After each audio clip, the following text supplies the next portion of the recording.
Matt, are you ready to give the mature content warning? I'll cue you. Right? 3, 2, 1. Warning.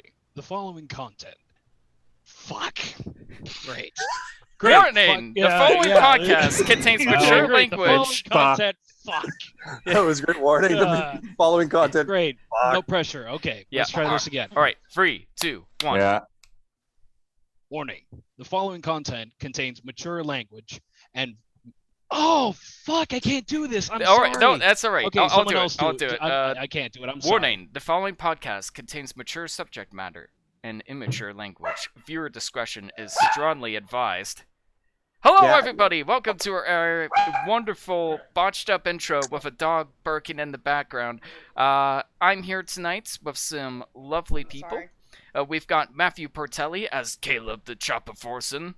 We've got Heather Chowders, who will be showing her face cam soon enough, playing Elandria the Bold, the Genasi Sorceress.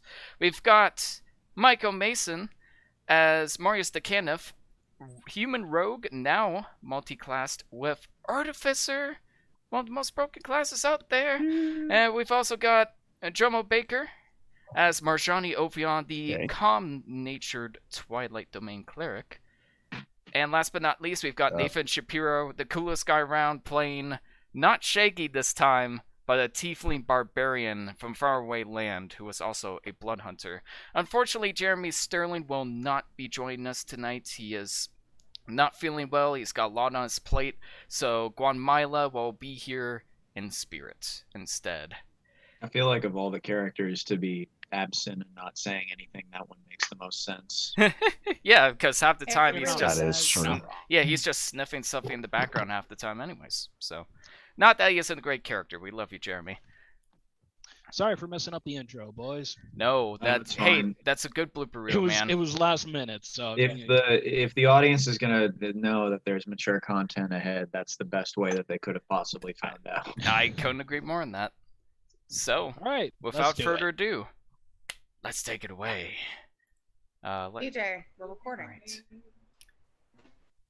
So, last time on Agents of Change, the Agents of Change made a way to the middle city to find the abandoned Church of the Silver Flame.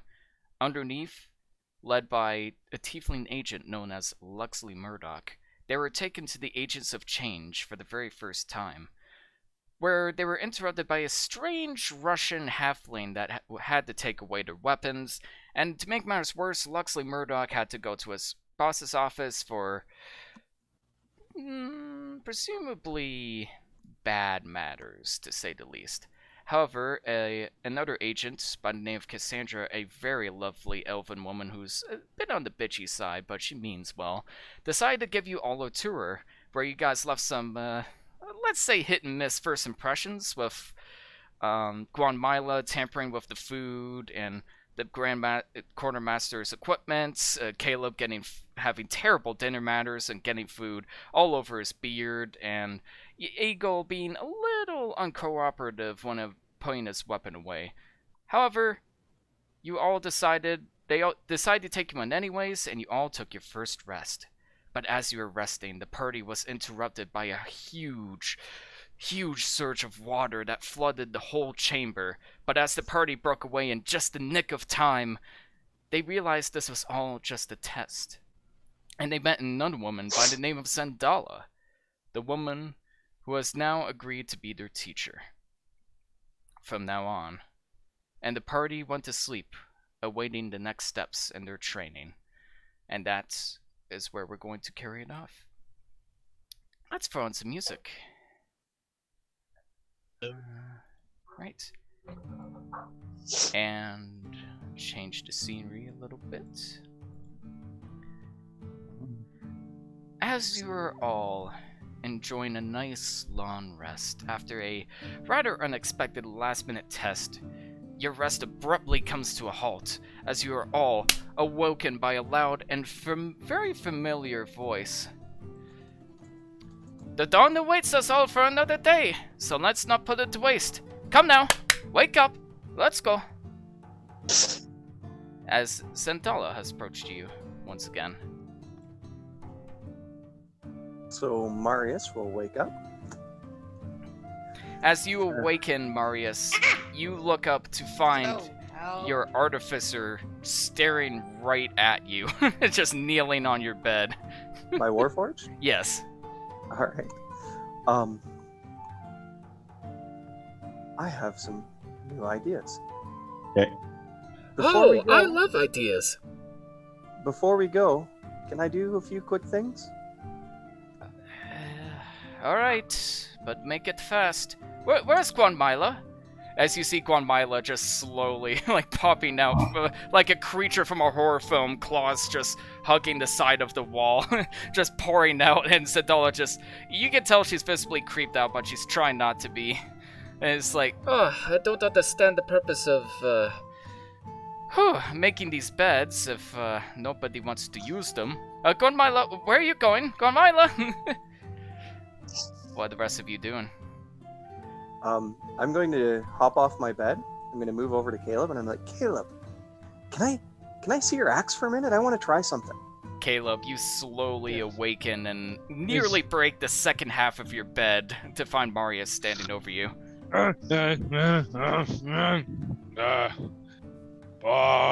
It's too early for this.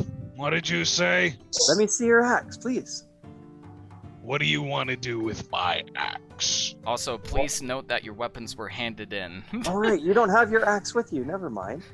Regardless, Even I that knew axe that. is something special to me. What do you want to do to it? I had an idea.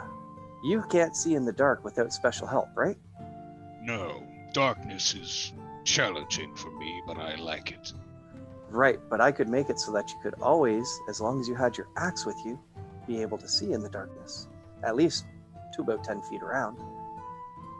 I'm assuming you're going to use, and he kind of like rears back, magic for this. Pulls out my my tools and goes, "No, I will be using technology and magic." As you kind of take out your belt buckle and like somebody showing off like a bunch of drugs from their coat, it just kind of unravels to the ground. Like this comically large belt of like assorted screwdrivers, pliers, any tools that look like they could get just about any job done. You're a little bit jealous as a woodsman. Caleb just picks up one of them, just looks at it, just like, huh. How are you supposed to stab someone with this thing? Well, you It's don't too stab tiny. that. That's for me to work on things like him. And I kind of tink over onto the chest of he like nearly punches you in the face but stops himself just before his fist reaches your hand. He's like, "Oh, sorry, this one is still paranoid from last night's watch."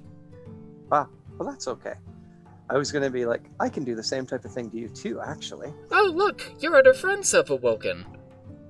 How are these ones this day?" Why are you so loud? I believe Because I the had one an known epiphany. as Says leaning up against the door. I believe the one known as Adala has awoken us for more training. I had an epiphany. Oh, great. More. Great. Cog, Okay. come here. Right. Cog, come over here for a minute. So Marge,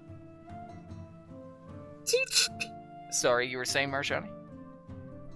I was just basically saying Marjani would just be behind. Her hair is just rumpled because she just has bedhead, and she's just gonna be like, "Do we have to do this so early?"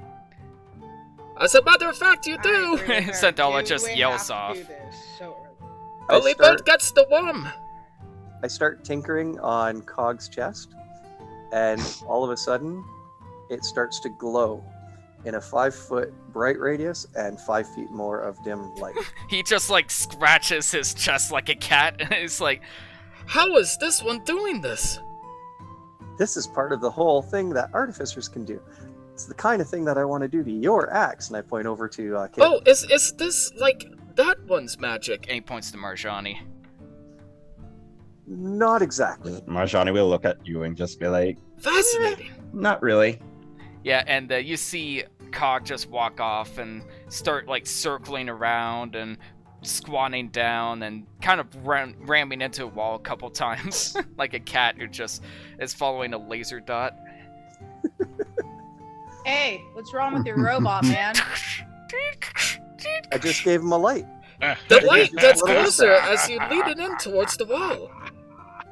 So fascinating. I don't know why this one didn't do the Marjani same. will- Your magic is very confusing. Yeah, sir. Marjani will see him try basically hurting himself and he's gonna be like, no, come on, be careful. I know you're very excited, but and no, stop. You stop, must be okay. mistaken. I feel no You- pain from this. And he like rams into it one more time before finally stopping himself.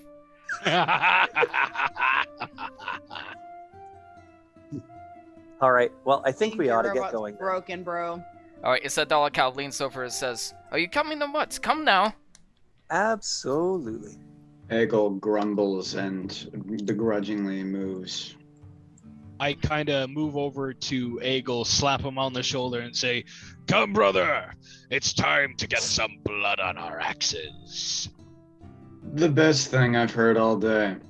Aha! On that we agree. Alright. So, next up. Ooh. Oh, no, wrong floor. Up.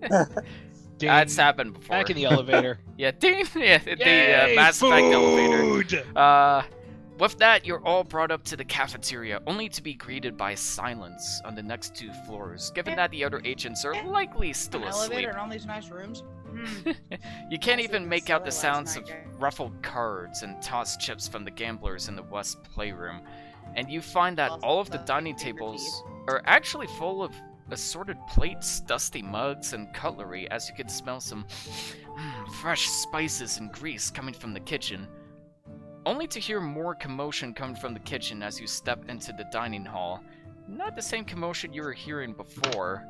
Marius, you can even hear them saying, "For the last time, Cassandra, I ain't serving no house members." Well, you didn't seem to have any objections when they were introduced earlier. No, you introduced me to that slimy mushroom addict and that bearded weirdo. He didn't mention anything about any of the squeakers being dragon marked. Well, be that as it may, he's on our side for now, and he has an awful lot of work to do today, so he could use a bloody breakfast. Just one extra serving. Come now. Shouldn't be that difficult, is it?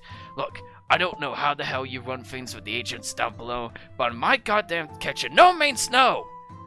You want to change my mind? Then maybe my brother and I could use a raise. By the gods, not another financial debate, Mr. Daffodils. Well, the fact that it even has to be a debate is concerning, isn't it? What do you guys do? You see Sandala just kind of nervously like, I'll take my So- seat. Are these all just benches, They're or are they tables? quote-unquote tables. You Alright. think I could afford real assets? Well, Marius will come, plop down at a table. Alright. Table waiting for food. Yay! Alright, you see Cassandra step out and says, Oh, good, you're all here. I hope you didn't hear that rambunctious commotion in there. Chefs Every will be out word. shortly. Yay! I don't know what has gotten into that man, but you may or may not be served breakfast this morning. Anyways, I shall take a seat over here. And you see the 2 Dragonborn chefs coming out. One of them, the white Dragonborn, has a huge plate full of steaks, while the other one has like a huge like container, like kind of like those old brass containers full of like scrambled eggs, and everybody except for Cog and Marius gets a serving of scrambled eggs and steak. And you notice that another servant, I don't have the image for them yet, comes over. Very skinny woman, pale white skin, just pours orange juice into your mugs as they all kind of rush off into the chicken. This one kind of turns to you, Marius, and on I his give way him a back, smile and a wave. he kind of spits on the ground and steps back into the kitchen. What a rude. Caleb takes a small portion of the scrambled eggs and throws it at the kitchen door.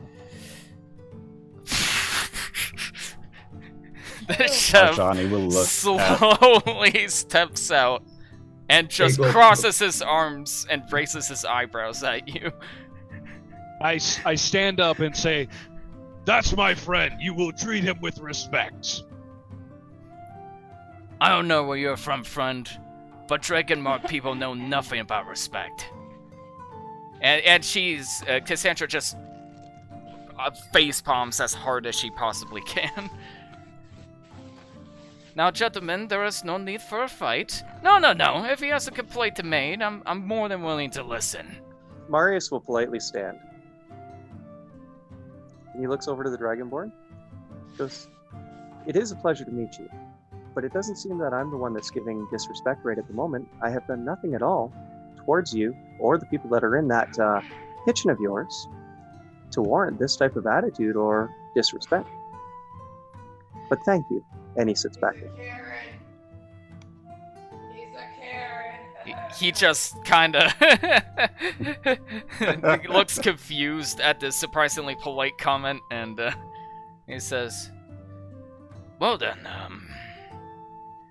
bon appetit." And he just like nervously walks back into the kitchen. And he says, "I'm not cleaning that up, by the way." And Cassandra just flicks her wrist, and Prestidigitation cleans up the plate, and like all of the steak and eggs kind of swirl, and all of the dirt kind of comes off and forms back onto the plate as the plate floats back to your table, Caleb. And she says, "I know the brothers are rather difficult to deal with right now, but could you please refrain from staining the kitchen walls in the meantime?" Caleb kind of looks down and goes, "Okay." And Sadala kind of takes her food and approaches Cassandra and says, "You know, this wouldn't be an issue if you just raised the salaries. Well, we can't afford to raise the salaries right now. Now, can we? Well, perhaps we need to... No, Marjani- we've been over this before. Sorry. You let me worry about the business. You just worry about training the recruits. Right? Right. Okay. Just ignore me. Jojo had something to say, so. Yeah, sorry, Marjani. What's up? Marjani will see her friend being disrespected. She knows that she can't really do anything in this situation, but she is going to at least offer her steak, at least half of her food to him. And she's gonna be like, you know, you're still gonna need your strength. Well, I thank you very I didn't know kind got discriminated against. It's common? I point to the mark on my face. This, I think, is their issue. Alondra will also get up and give him half of her steak as well. You guys don't need to do this. I would have been Solidarity. fine, but thank you. No, Oh, no. You're Caleb, growing Caleb boy, jumps you up need and all says, the- "Nonsense! You are my companion. You are my friend. I will fight and die to protect you. Now come, feast. We've got a mission to do today. Everyone, eat!"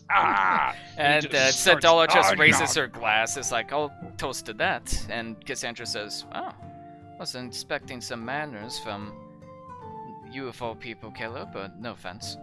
Marius blushes a little bit about the attention that he's getting, and he quietly eats his food. Cock is like, "I'll drink to that," and he pours orange juice down his gullet as it just passes through his gears and spills on the Imagine floor. he's just like splash. And you see, Get on his as he face or does something, so, on the corner of his elbow, a sword sticks out and stabs itself into the table. As Cassandra just kind of looks over, looks unexcited, but then like looks immediately back with wide eyes, and she says, Mr. DeCaniff, you didn't mention that your robot was a walking weapon, now did you?" You said that he was fine. I didn't really realize everything that he had at first. As he's doing this? This is no weapon, and he keeps like flailing it around. I'm going to Sandella and Cassandra are like, whoa, okay. I'm going to try to use sleight of hand to, as subtly as I can, do prestidigitation to clean the orange juice up off of him and off of the floor, I guess, too. Nice. Make me a sleight of hand check. Yeah, as the commotion is going on, you just kind of tuck your hand under the table and effortlessly clean up all of the orange juice from the ground without a single person batting an eye. And then the Warforged just kind of like finally learns how to sheath his swords back in and split them out again as a letter falls out to the floor that were kind of stuck between the blades. Oh, what's this? And I'll pick it up and I'll open it up. It's from... the letter is actually from Clayton. And he says, it's a dangerous city out there, kiddo, so while you're managing to get into a fun discussion with your father, I managed to throw in some bonuses in place. Consider it repayment for a job well done. Now take good care of him, alright? Sincerely, Clayton. P.S. The swords are not for show, they will kill people. So don't let him just flail his blades around. Okay. All right, Cog. It looks like our friends have actually enhanced you after I had built you. Those blades are very dangerous, so just be very careful where you swing. Oh, sorry, this one got excited. This one wonders what else it can do. Does this mean I'll be able to serve you on the battlefield? If you so choose. This one would be delighted. Very well. And then I'm just going to mend the hole in the table where he stabbed the sword. Nice. You kind of place your hand. You kind of place your hand there, and your tattoo on your face lights up, and the wood kind of repairs itself underneath your fingertips. Is there anything else you guys would like to do while having your breakfast? Looks over his plate of food and kind of notes the fact that Marius is able to repair wood perfectly normally without like any craftsmanship or tools or chisels from his woodcutter experience. It's like and is still skeptical, but he's like, do I trust this? Do I not? Food, nah. Guanmila just digs in without any forks or spoons. Just Cassandra Cassandra takes like the last bit of her steak and says, omelet. "That's all right. I wasn't hungry anymore, anyways." Just flops it back to her plate. Eagle puts his finger in it, kind of examines it for a little bit, tastes it, and then just starts eating. Yep. You've had plenty of meat in your time with the Vikings, so this tastes like home. The eggs, on the other hand, they just feel like squishy bits of nothing compared to the red, juicy meat that just gets your blood flowing with every bite. He's kind of perplexed by the eggs, but the steak is on par. It's very tough, and your only wish is that it was tougher. If only we had some barbecue sauce. Once Marius finishes the 2 pieces of steak he was giving, he's going to whisper to Marjani, "Thank you." He casts Prestidigitation to clean the plates, and he's going to actually stand up, walk them over to the kitchen, and he's going to just kind of clear his throat. The chefs pretend not to notice you, as they're busy like cleaning up their dishes at this point. Oh, then I'll walk in. I can't see it because it's all black in there. 1 second. Marjani. Mm-hmm. Alright. Oh, go on, Marjani. This will take a sec. Me, all that I see. Alright. Joins. Marjani, seeing what happened before, is just kind of going along with him. Just kind of keeping a watchful eye. And Daviv just kind of sighs. Daviv just sighs and says, "Too many hands in the kitchen." I just hold out the clean plate and utensils to him and go, "Just wanted to return this." The white dragonborn just stomps up to you and snatches them out of your hand while snarling at you. It's like, all right, Rex, we don't need any more dead bodies around here. You'll notice that it's clean and pristine.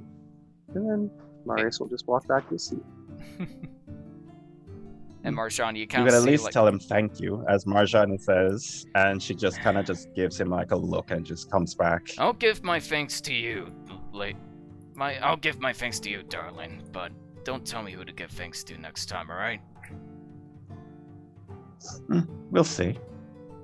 As you were all talking, you see Tim, the Warforged, come once again, this time without his quartermaster and without his spider turret, as he just slowly walks to one of the tables, takes a seat, and just plants his head down on the table, almost breaking it in half. Sorry about that. Just needed to step out of the workshop for a while. So, listen, get this. He's looking at you, Marius, as he's saying this. He kind of squeezes over next to Caleb to get closer. So get this, alright? He finds a bunch of fungi growing on a bunch of fish bones, right? Then he goes on about how the bones adapt to the environment and how he can make this epic camouflage from the bone material. Which went about as well as you'd expect, but sadly that won't stop the jolly bastard and went from one impossible project to the next. Oh, I am so finished with that crazy bastard. He slams his head on the table again. Invention is the mother of progress. Oh, trust me, there's no progress with this sod. Well, sometimes the greatest breakthroughs can come at the strangest times. We'll see about that. Or the next thing that we break it through is his goddamn head. What's going on with you lot, anyways? You're trained today, aren't you? It's supposed to be, yeah. All Yep. we've known is they've given us food. Yeah, supposed I to be. like it so far. Well, given most of us food. Huh. Oh, let me guess, he went on about his dragon mark nonsense, didn't he? Marius Oh. just taps the mark on his face. Goes, Nope. "Yeah." Always. Well, Always. don't take it personally, if you ask me. He's too lucky to even keep that sword in the first place. Reckon they'd hardly pay him, if at all. But trust me, you'd be as miserable as that person there if you were getting paid fuck all to cook 24 hours a day, now wouldn't you? I guess. Just look at... Not excusing anything. Not putting words into his mouth, just saying is all. I And understand. he says, Well, shit, he's probably up by now. Oh, I suppose I better get back to it. Ladies, Have a good day. gentlemen, and he Cheers. Well, steps off. Johnny waves. And he sadly, mopily walks off. Despite the fact that he's an artificer, he still behaves very much like a humanoid. So, It's kind of cute. yeah. Elon nudges Caleb and goes, "Did he just call me a lady?" I think it was referring to Why would me. he I'm do not that? sure. I think he was just being general. Actually, he was looking to the two ladies, Cassandra and Zendala, when he said that. The three ladies? Yeah, the two ladies. The three ladies? Oh, sorry, my apologies. Three ladies? Yeah. Sorry, guys. They get pretty offended. Oh, I know, I know. So you Yeah. all finish up your steak and eggs, and Zendala kind of steps up and says, well then, I best we get back to training. That's actually why I'm here. Those close enough, or Marius with your passive perception can hear, the boss actually wants to see Gormila in his office. What? In the middle of training? This is hardly a good time. We can train him later, but the director said it was pretty urgent, so you know what that means. Alright, can you guide them away? And Cassandra just looks at him, slicking his plate, and then, like, take a bite off the table, and she says, do I have to? And Zendala raises her eyebrows, and she says, alright, fine, but you owe me. And she tries to take Guanmila away, and by take Guanmila away, more so, Guanmila runs all over the place, and she tries to, like, guide him back to the main floor. And Zendala steps up and says, well then, I'm afraid that Guanmila will not be joining us, but I have the luxury of training you today, and looks at Cog. I suppose this one could be a fine replacement. this one be a fine replacement for training. I can learn so much. Let's go! And he just starts walking in this direction. It's like, Cog, was it? Training hall is down that way. Oh, of course, this one still needs to get more familiar with the space ahead of him. Marius will follow Cog. Alright. Is there anything you guys would like to do before following off?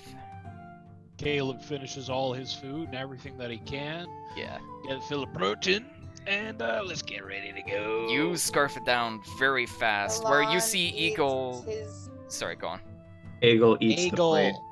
Eagle eats Bagel the plate. without a B. Wait, even with the eggs? Yes. You eat his plate. Okay. So you just swallow the whole... I'm assuming you don't mean the actual plate. Of course No. not. No. No, okay, good. So you I mean, well, no, Go I on, meant the finish it. plate, but if it's going to be a problem, then he doesn't have to eat Well, the entire plate. you can eat the plate. Why don't you make a Constitution saving throw for me? If it's gonna be a whole hassle, I won't eat the plate. No, this is fun. This is fun. Oh Lord. All You right. had to say you eat Yeah. the plate.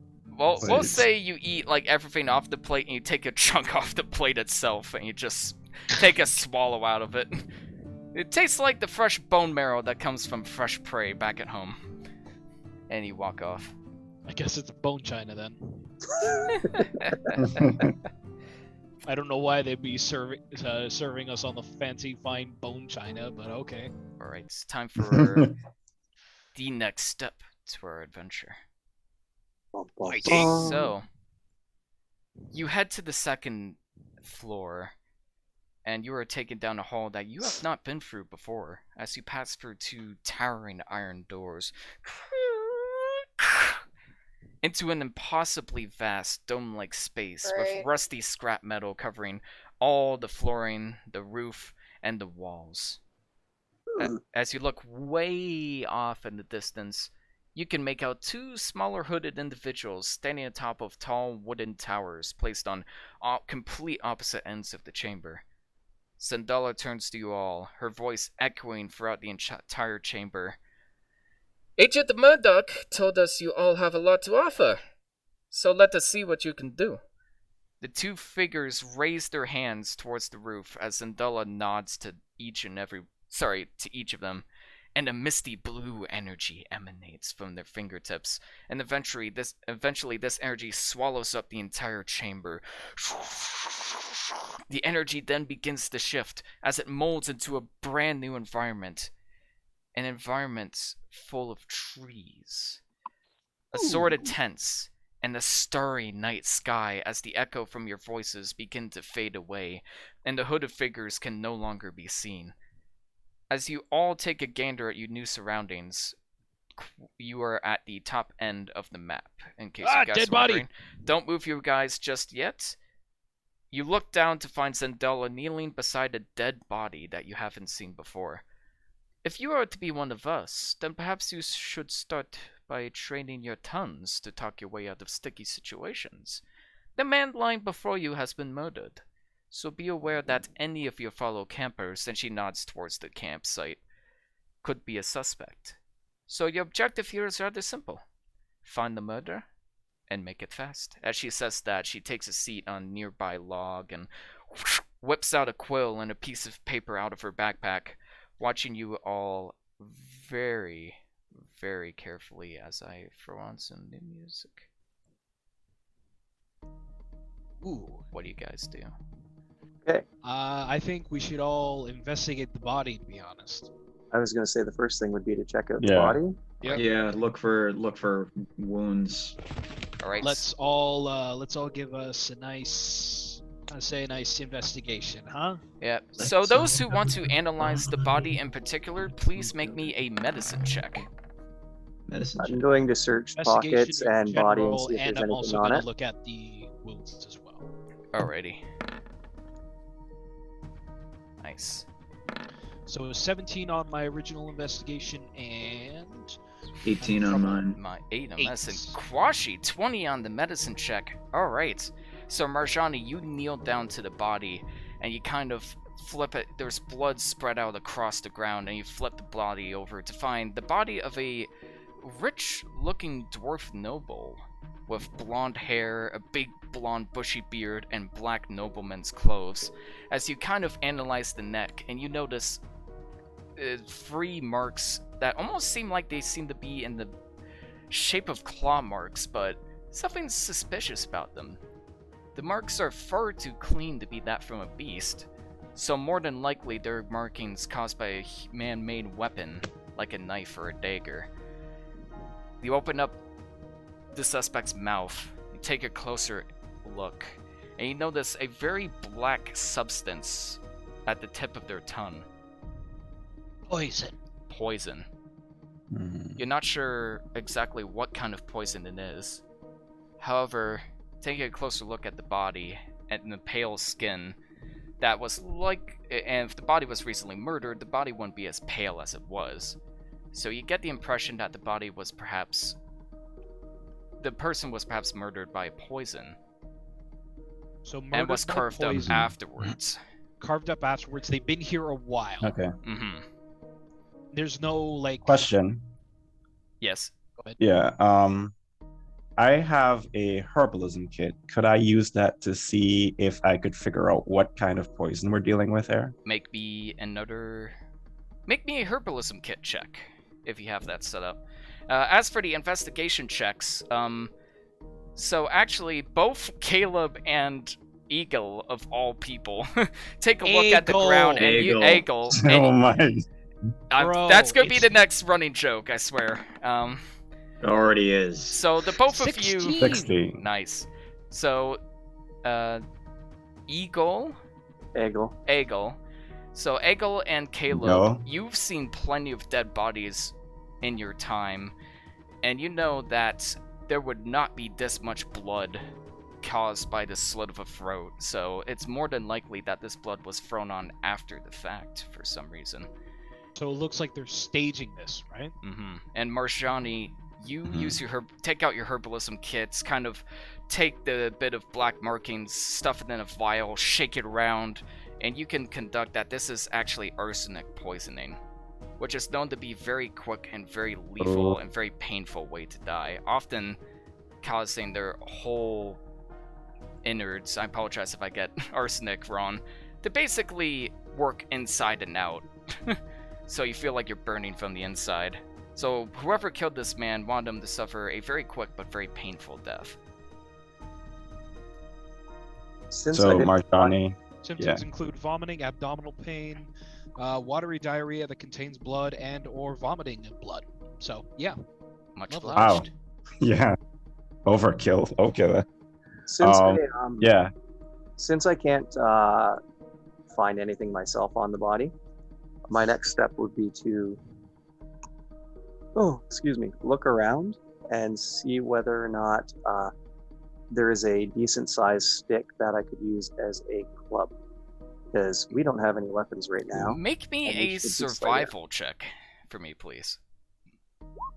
As he's doing this, 20. Marjani will body and basically relay everything that she knows about the body, including the poison as well. So as you're looking around for a stick, Marius, you find what almost seems like a log, but you are just strong enough to heave it around, almost like a great club of sorts. It's not as powerful as a great club, but you know that this will do the trick in a jiffy. I wouldn't pick a great club. I would look for something that's more club sized. All right. If that's something I'd see, I'd drag that over to Caleb and I'd be like, here. You just drag it over to Caleb and pick it throw up it on and the I ground. kind of just look at it. And you kinda kind of just find yourself a roll heavy yourself. piece of stick that works well in one hand.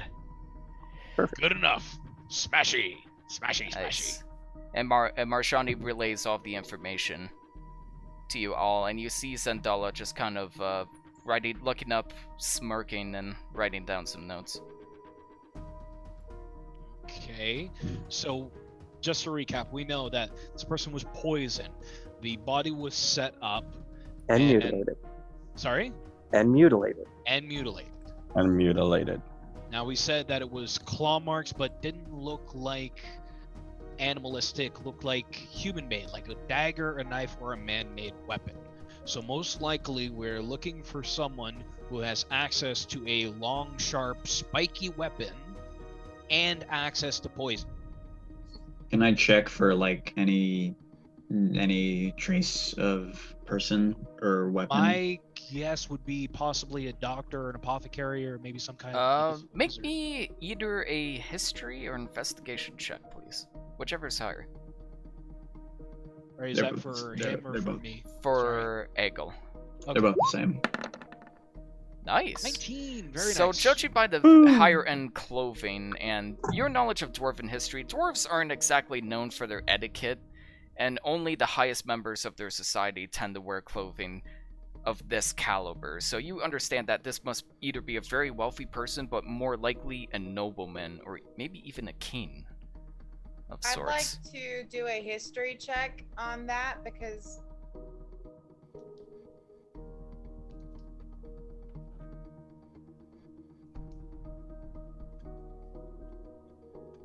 I think she cut out. Yeah, you can't cut hear her. out. I second. wasn't sure if she cut out or she stopped talking. Yeah, we can't No, hear you. she's still Oh, talking. she cut it. She's I speaking, can but we see her. can't hear her. She's speaking, but we Yeah, can't hear oh. you. Mhm. There we go. There we What? go. Okay, Yeah. there you go. Okay. So what I think is, Elon, I think it's on your Elon- end that you're having problems. Go on. it is. My Yeah. audio was messing up. Okay. Is this laptop? I gotta get a different one. Elon would like to do a history check to see if he knows which family he comes from because of his background. History his check personal background. with advantage, Okay. given your noble background and expertise in these sort of matters. Caleb, Yes, can sir. you search around for tracks other than the ones that we've probably trampled all over here? Certainly. I am fluent with nature. Is there anyone who might be able to assist him? I could probably do that. Oh, that's a Muskie. good thing you rolled with advantage, Shella. 21, 24, not 20! First not 20 of the game! Nice. I don't think it's the first of the game, but it's still really good. First of the Elantra, session, I should you say. immediately understand this to be the the king of the Korg family, one of the most highest respected dwarven families in Ebron, mostly because they're not only surface dwellers instead of cave dwellers, but also because of their trades, and they're considered a very valuable family of sorts. Okay, so guys, I know a lot of people don't really like nobles, but my family was noble, and we'll talk about it later. But that guy, he's important. He's important. His family's known for having like really good trades with others and their surface dwellers for their race, you know. So guys, like, this is some serious shit we just got ourselves into. Like, this is serious. This guy, they don't have beef with other people. This guy's dead here in this training facility. Like, this is. This shit's I don't real. know, man. This shit's It just got shit's deep, getting man. real. It got real deep. Okay. All right. So from here on out, our next objective should either to be find the poison or find the weapon. So Caleb, you you s- see a set of tracks. Sorry, real quick, both leading to two tents here and here at the south end. However, the pattern seems a bit off. You know Like that almost through... like they've been laid. Exactly. You know from your stumbling in the dark and stumbling after a My nice time in night the of wilderness, drinking. I noticed This is everything, yeah. way too nice, and almost seems like the steps were It's- scripted yeah, or it's- planted. there's something's not right about this. Something's not right. I relayed this information to everyone here. I rolled a 21. Do I know what kind of creature at least we're It's dealing with? humanoid for sure. There is Humanoid. no way any animal could have made these kind of No tracks. So- claw marks or kind of like No. looks to be like kind of four-legged creature, just two bipedal. Just bipedal steps from boots, but given that adventurers typically tend to wear boots, that's not particularly helpful. So, All right. really, uh, what you're saying is there's two tracks going to two tents, but they look like they've been faked. So it means one of two things. Either someone in the other tents are actually making it look like the people in those two tents are the ones guilty, or the ones that are actually guilty are actually in those two tents and making it look like those were actually fake steps. Hmm. I think the best thing would be we have 6 adventurers, 2 tents. 3 adventurers per tent could easily squash any resistance we find inside. Yes, but we're not here to We should squash at least resistance. know We're what here we're to dealing talk. with. You are just here to find the murderer, preferably without causing the fuss. But the fuss Right, is right. the fun part. Right. I'm right. sure it Okay, is. no. Get on myself. He I kind would of like mutters to to check himself. the body for clues, Any specific like, clues? hair or like a specific color hair or like a specific type of wound? Make a investigation check for me, please. And you see Like, that look for Cog. clues, man. Yeah, that's like Coke, man. And you see Cog just nodding, like Right, pretending I'm like he looking knows for what he's talking about. I'm going to take a look at the man's fingernails, Oh, to see yeah, whether no, they I don't have know blood anything or about any that. damage or dirt or anything else underneath your fingernails. Make another investigation check. Meanwhile, Landra, you're too distracted by his boots, and you're just like, what are those? And you spend your whole time just seeing what kind of boots they are and why you don't have some yourself. Meanwhile, Really? Marius is studying Oh the my I God. thought body we were I've done been with the itching to get a gesture. pair of these boots. And you notice that not only are there dirt marks on his fingertips, but there are also dirt marks on like the back side of his pants, and you can see even a bit of a trail that kind of goes cold after a while, but you get the impression that the man was killed, may have been killed somewhere else and was dragged here. There wasn't any blood or anything in there that would show that No, defensive wounding to an opponent. it would not. Okay.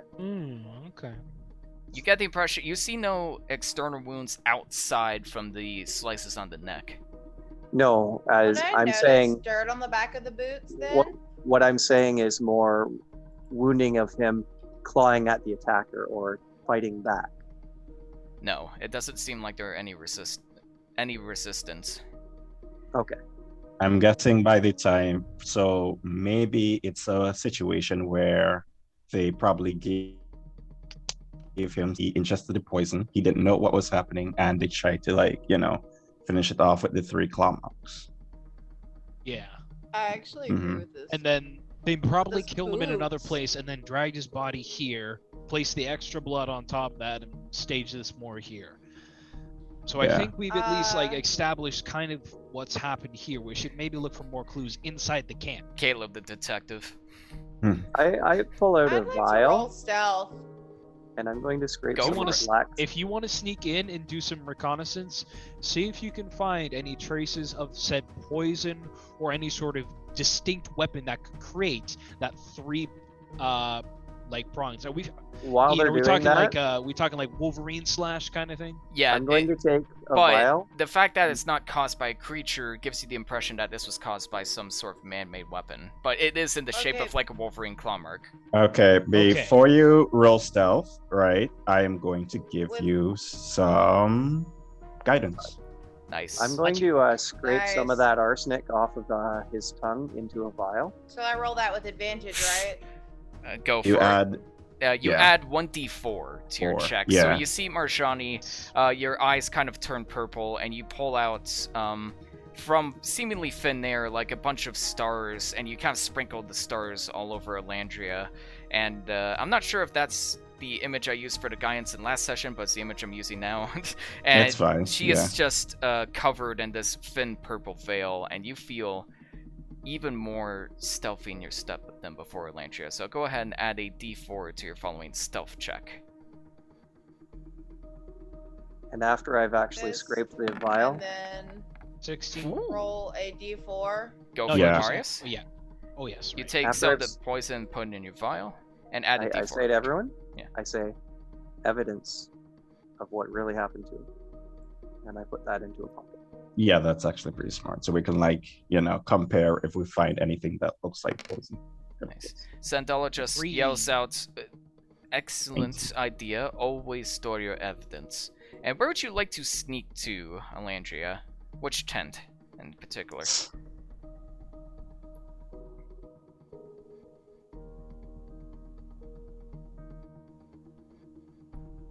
I can't Which hear you again, which tent Elandria. had the which tent had the tracks to These but it's, two. Miller- Gotcha.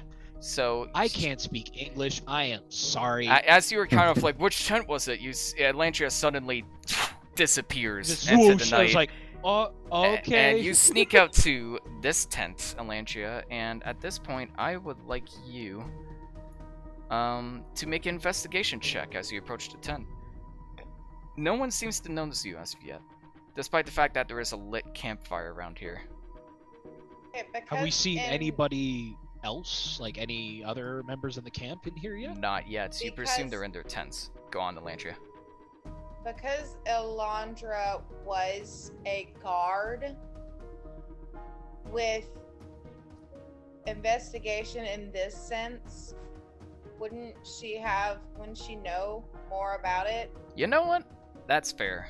You get an advantage check. You've studied your fair share of break-ins, working at plenty of different castles Okay. before, especially out in the wilderness. Go for it. Do it. Do it. Not like you need it anyways. Very So good. you kind Would of you like to analyze the consider- tent, and you notice that the flap of the backside of the tent is kind of strung apart. And given the fact that it's a very dark night, and on your travels you're used to being plenty of bugs that you don't want to get into your tent, the fact that the back flap is left open is a little bit strange. You look down and you see kind of footmarks laid out across the back flap of the tent. So it almost looks like somebody got in here, or there was some kind of break-in. And you look inside the tent and you see a sleeping gnome, and beside him is an alchemy kit of sorts, full of different vials, potions, and poisons. One of those vials is missing. Hmm. I'm going to also go to sneak. I'm going Oh, to work awesome. my way between these two here, Because he is a rogue, so go All ahead. right. Yeah. and I want to listen to see if I can hear anyone talking in either of these two tents. Right. Make me a stealth check, please, Marius.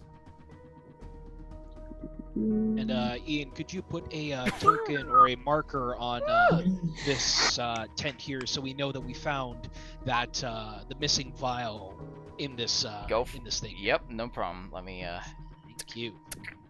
Alright. Lovely. Right, so Marius, Caleb, you turn over to Marius and go what should we do next? He's just like Batman in the Dark Knight. He's just gone immediately. And Yeah, you it's like- approach this tent and you listen in. Make me a perception check, please.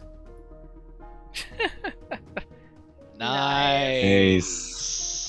You hear what almost seems like sleep talking, as you hear the woman inside kind of say to herself, Danielle, why'd you have to marry that bastard? Could have been so happy together, but no, just had to throw it away. And that's it. Hmm. Spicy. And this one? This one, there are no sounds coming from the tent. I'd like to sneak over to this one. Nice. I'll say you could keep your stuff roll from earlier. And what would you like to do for that tent? Would you like to investigate that as well? Yes. Alright, make me another investigation check with advantage. Would you like me to mark this tent as well? Sure. Was there anything in there? Put a circle on that one. Yeah, Yes, I'll put a press circle on Yeah. that. Circle. I think this You know, one. circle. Yeah.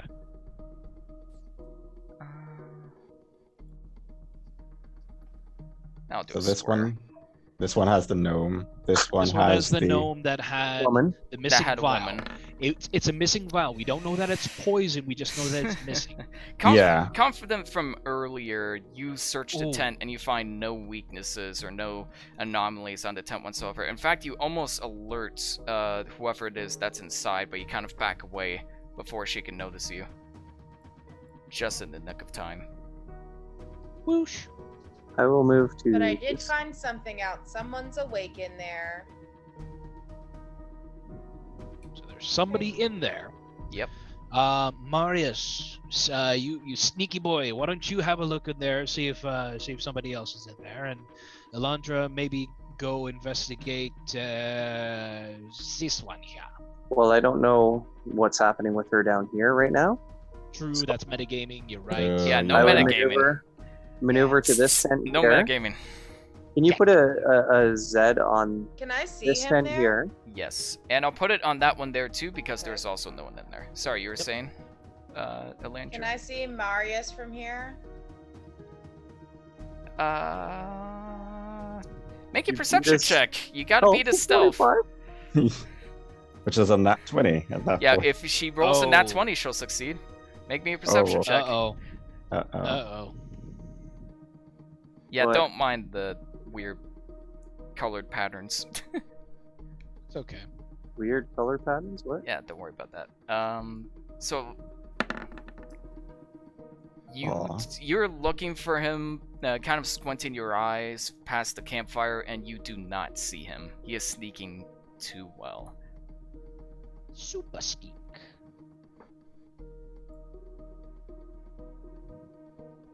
Hmm.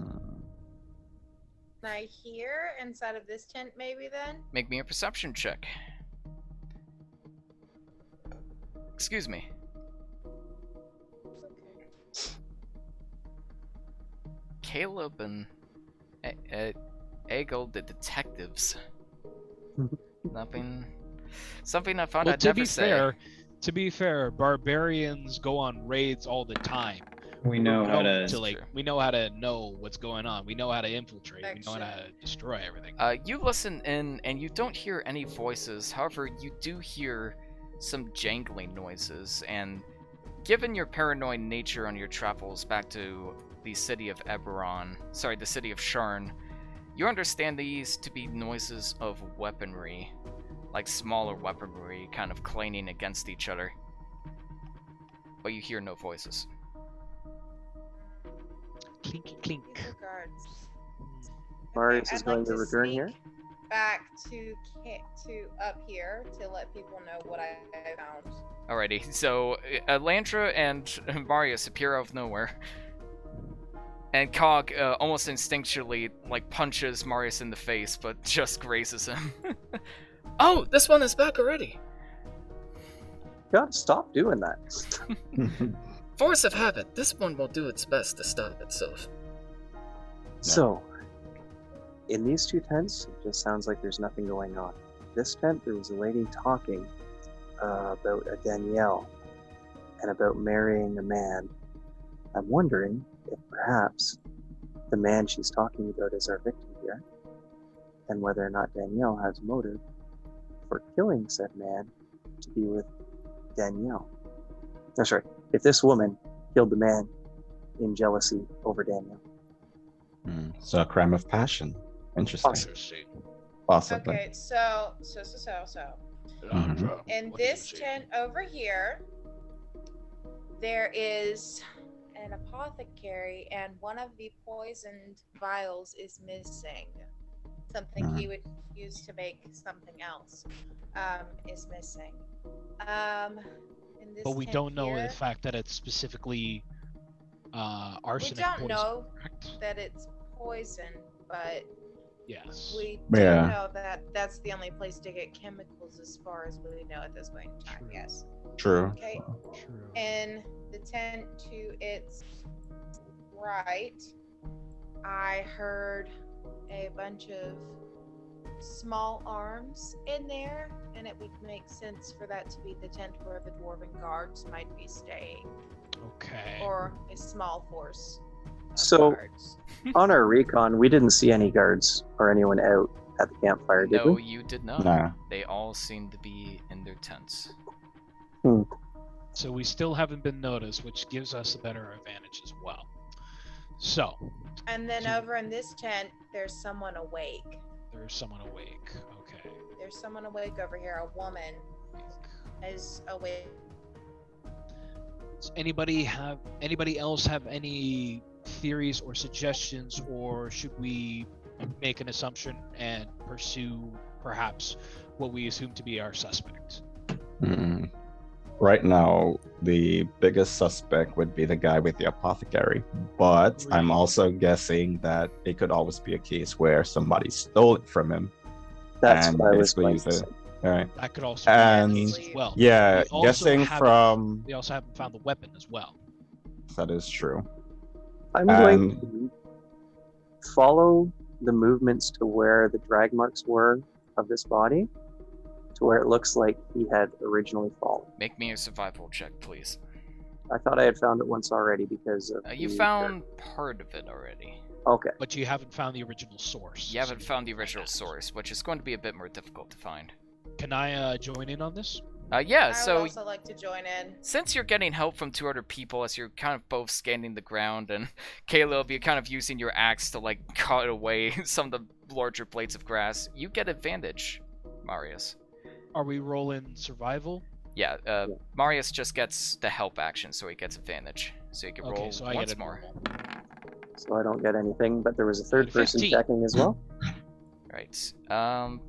However, I will say that Caleb, technically you're only supposed to use the help action, but since you're all helping out, I think at least one other person making roll can help.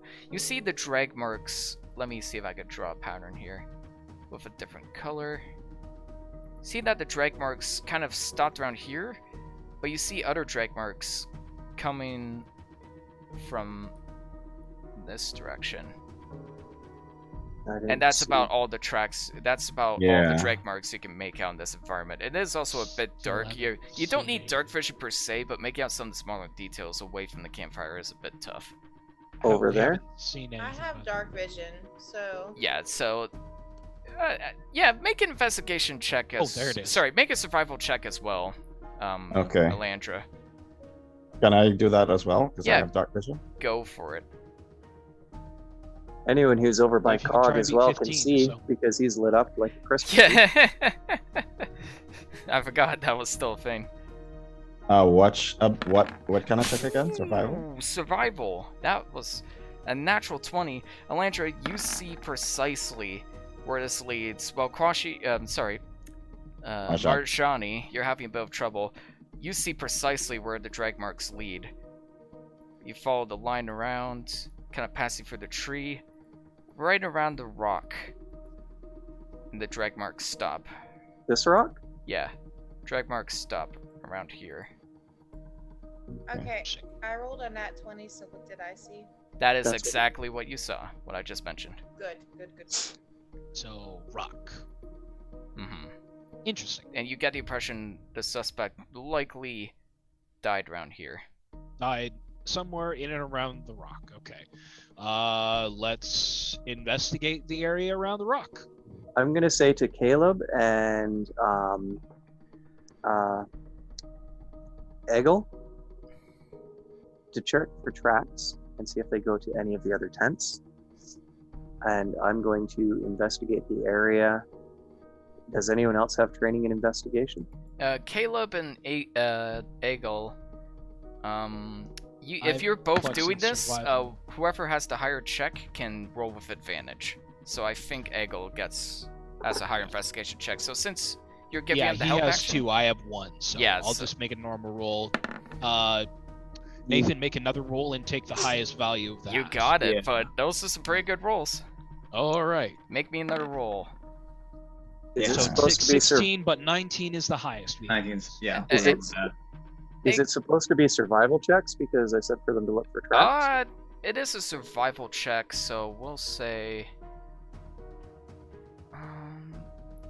Yeah, actually, technically, Caleb's would be even higher. So, with his check, Egel, you have a bit of trouble finding any other tracks. However, Egel, you can make out a few faint tracks behind the artificer around here. Interesting. And the tracks head off. They stop around here, then they continue again. And lead back to here. I'm going to look around in this area. And also break off to around here. Okay. The So- line still hasn't I'm loaded going in. to Yeah. for me, investigate so- Yeah. if I It might can't take a find bit. the weapon. I'm going to look in this area here and see whether or not there's any, empty vials or Yeah, a mug So or Yeah. both Marius and Elantra, please make me investigation checks. Ooh. Whew. So you do not find a weapon. However, you do find a very slimy substance that almost looks like bits of bile, and you understand from what Detective Caleb Forson mentioned earlier that vomiting is a side effect of arsenic. So it's likely that the suspect was poisoned around here. But Is you there do any- not find a weapon or any empty vials. with the bile, is there any food residue or anything else? that I can tell. It Smell of alcohol. Yeah, it kind of smells like bits of chicken and mead, but that's the kind of typical hearty dwarven nobleman meal you'd expect. So it's Smells like nothing out of dwarf. the yeah, smells like dwarf. Nothing out of the ordinary here. I was like, Do I roll whoa. with advantage because I was a guard and this would be a normal job for me in the previous life? Make me an investigation check with advantage. Just as pertaining to this specific Roll scenario. high, 18. Very You nice. do not find anything else besides the vomit, unfortunately. However, the survival check I mentioned earlier, there are footsteps leading into this camp, this tent, kind of leading to about here, but also the tracks split off in this direction, leading back to the gnome's tent. Hmm. I think I'm gonna make an educated guess, and I think this woman did it over here. I have a suspicion of that too. Yeah. That is correct. Most likely. So But- Sandala steps up and says, "Is that your final answer?" I want to say that, but I'm skeptical because we still haven't found the weapon. No, we haven't found the weapon yet. I have Very a well. feeling that we're gonna find it in here.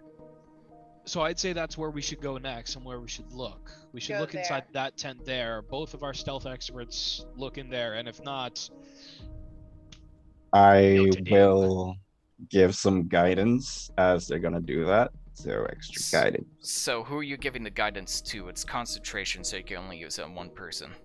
Let's see, who do we think would need it the most? I'm guessing, Elantra would Elantra? probably need it more than Marius. yeah, because Marius is Marius basically is, stealth. is rogue, so. Yeah. Alright. See, doesn't even need it. Ding, ding. Alright, so Marius and Elantra, please both make me stealth checks. Elantra, you get an additional d4 thanks to guidance. I did my stealth roll of 20. Phew, yeah, you sneak up there, no problem. 8. Let's roll that Ooh. d4.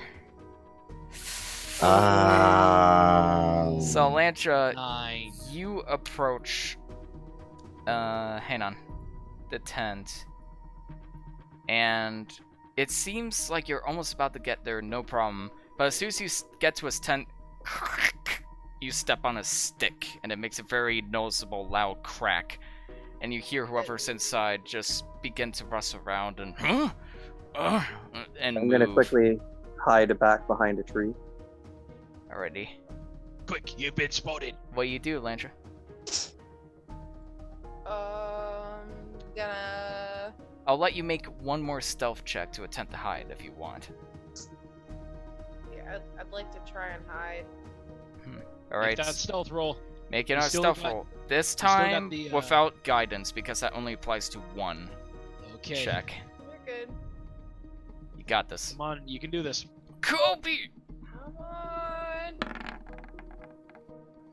Oh, that was almost a 3. So Oh, yeah, God. you quickly God. dart behind the tree and just kind of squeeze yourself. So this fellow steps out of his tent.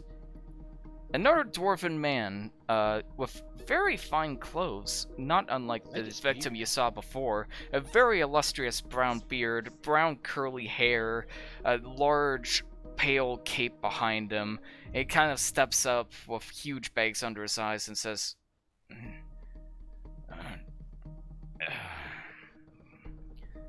must have been a damn squirrel or something. And he just kind of just kind of waddles back into his tent, and you hear a plop as something falls into the ground. Presumably the man, as he... Presumably. You're not sure. I am going to listen and wait until I hear him snoring or falling into a sleep, a shift in his breathing patterns. It doesn't take long.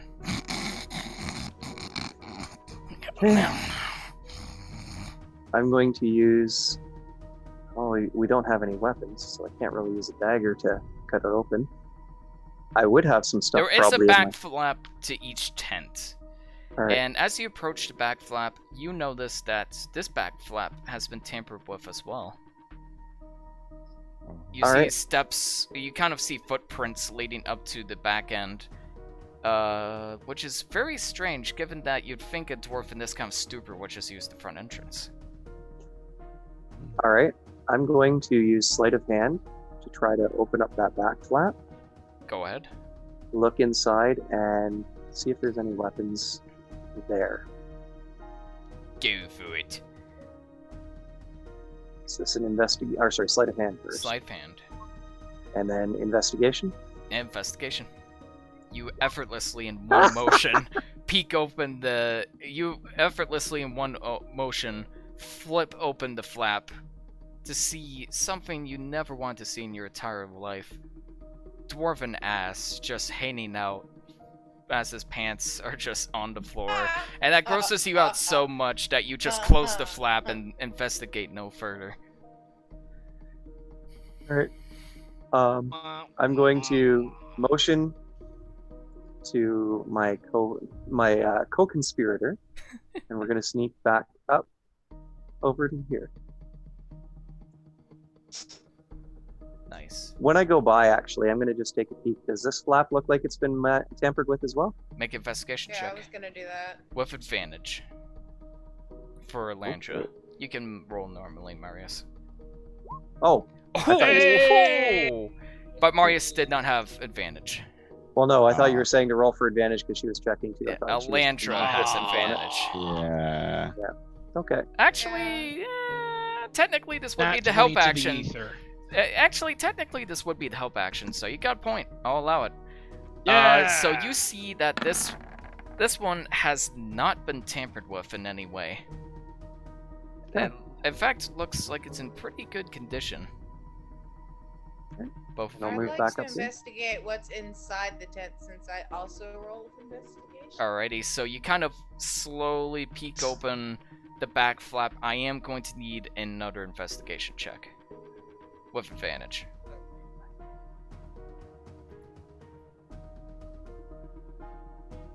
Hold on, my character sheet loaded. Yeah, Uh-oh. no worries. Uh-oh. Oh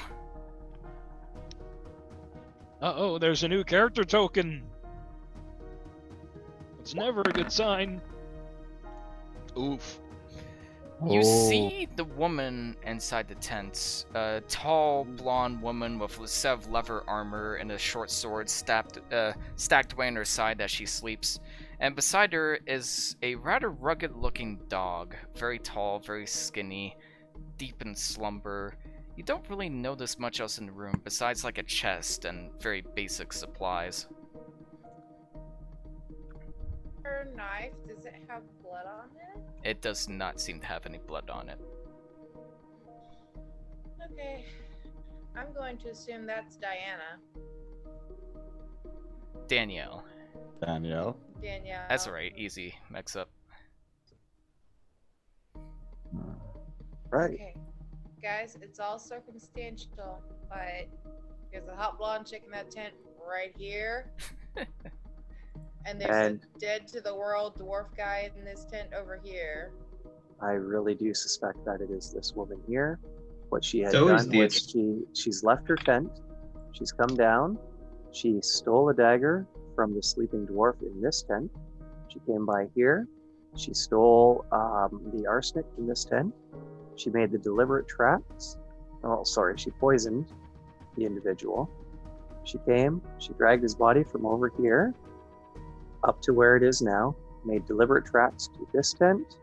And was it this tent you said as well? Yes. And This then- tent and this tent had deliberate tracks made. Okay. And then snuck back to her own tent. All right, so let's go report our findings to the person in charge. All right. Do. And I will relay to her the exact same thing Still that I not relayed to the sitting right party. with me. So, is this your final answer? I look to the rest of the group. What do you guys think? That's all the intel we have, but until we make further investigation. Not without Yeah. alerting anyone to our presence. But this is all we can come up without causing any disturbance. Alright. That is true. There's a moment, Um, awkward. Now, if Sorry, you go want to cause disturbance, we can maybe get more answers. Oh, we can easily yes. get information by ripping off people's thumbs. There is But no that need. gets very nervous. There's a Are very you sure? awkward, uncomfortable silence before, Dun-dun-dun-dun. and slowly each camp member comes out and claps as well, including some people you haven't seen yet. Oh. Uno momento. Where's the GM layer?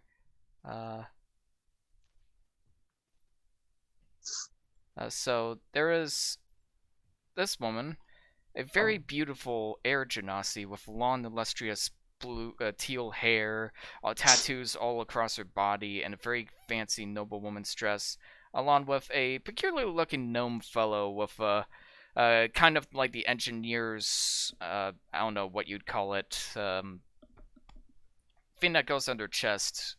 Apron? Taper, yes, thank you. And like a purple hat with a feather hanging over the side, and they all kind of step up and applaud, and Zendala says, "I'm impressed. Not only did you find the murderer, but you did it without waking up a single soul. I think we may have a record. Wouldn't you all agree?" And the lady says, "Yeah, nice job. And the dog barks with her. It's like, "Oh, I can't believe you did it without waking anyone up. Everybody else has to interrogate us for half an hour, and you guys just did it in less than 15 minutes. Oh, come on, it's nothing worth bragging about." "Oh, of course it is. We can all have drinks about it later. But we need to carry Elon on." is just Sorry, go on. staring. Elon is just staring at this air genasi like, oh. You see her like drooling like Homer Simpson. Ahuga! Ahuga! This Marius is of course blushing when he hubba. sees the pretty girls again. Yeah. you see this one kind of put his hand over Marius's shoulder. You see Cog putting his hand over Marsha's shoulder and says, Does that one have a leakage problem or something? I don't understand why that one's holding down her tongue like that. points Marius to... just kind of gives him a bit of an elbow in the gut and goes, "Shh. It's the same type of thing as when my face gets red." Oh, good. More confusing human emotions. Got it. And Sedala says, "Well, this is all well and good, but I'm afraid our agents will have to carry on to the next step of the training." Claps both hands, and once again, blue energy swallows up the chamber once more, as the sight of the endless forest begins to fade away. Good work, On guys. Combat Arena. As you see the sight of a tall stone castle standing atop of a misty mountaintop, with flags on the castle roof flailing in the howling wind, you look down to see a drawbridge leading to a massive steel-bolted gate from a grassy hilltop, which you are currently standing on. If you find yourselves on the bottom end of the map, excuse me. God, that was not part of the role-playing at all. Zendala steps behind you all, That one sounded painful. You okay, arms dude? behind your back, grabbing your attention. A silver tongue could be useful, but the ability to be completely unseen can be an even greater gift. There's a gem-encrusted crown waiting inside the castle, just begging for someone to take it. But the residents inside won't give it up willingly. So let us see if you could take the crowns for yourself. Crown for yourselves, pardon me, without being seen and perhaps without causing any harm. With that, Zendala lies down on the thick grass of the hilltop, whipping out her quill and paper once again as she eyes you all very carefully. Cog, Remember, don't be seen. Cog. Ah! I think this is a situation Mhm. that would be best for you to sit out of on. Oh, but this one was looking forward to all of our fun times together. I do not know what this fun is, but I was told by Marjani that it was a human concept. Of sorts. Yeah. But what I'm saying is, you glow pretty brightly right now. This much is Hey. true. Marshani, Yeah, Make it a so little harder. have anything He puts his head that down would and steps off. disguise others? not particularly, no. Mostly I have You things will that would see I hate they I, have- Right. I have something that could get us out of like a stick, like a stitch, if anything. Mostly it deals with like escape and stuff like that, but nothing to like disguise. That's a shame. That's a crying shame. Fortunately, not a lot of us are built for stealth. So Yeah, that's the thing. I could, but I don't have it memorized today.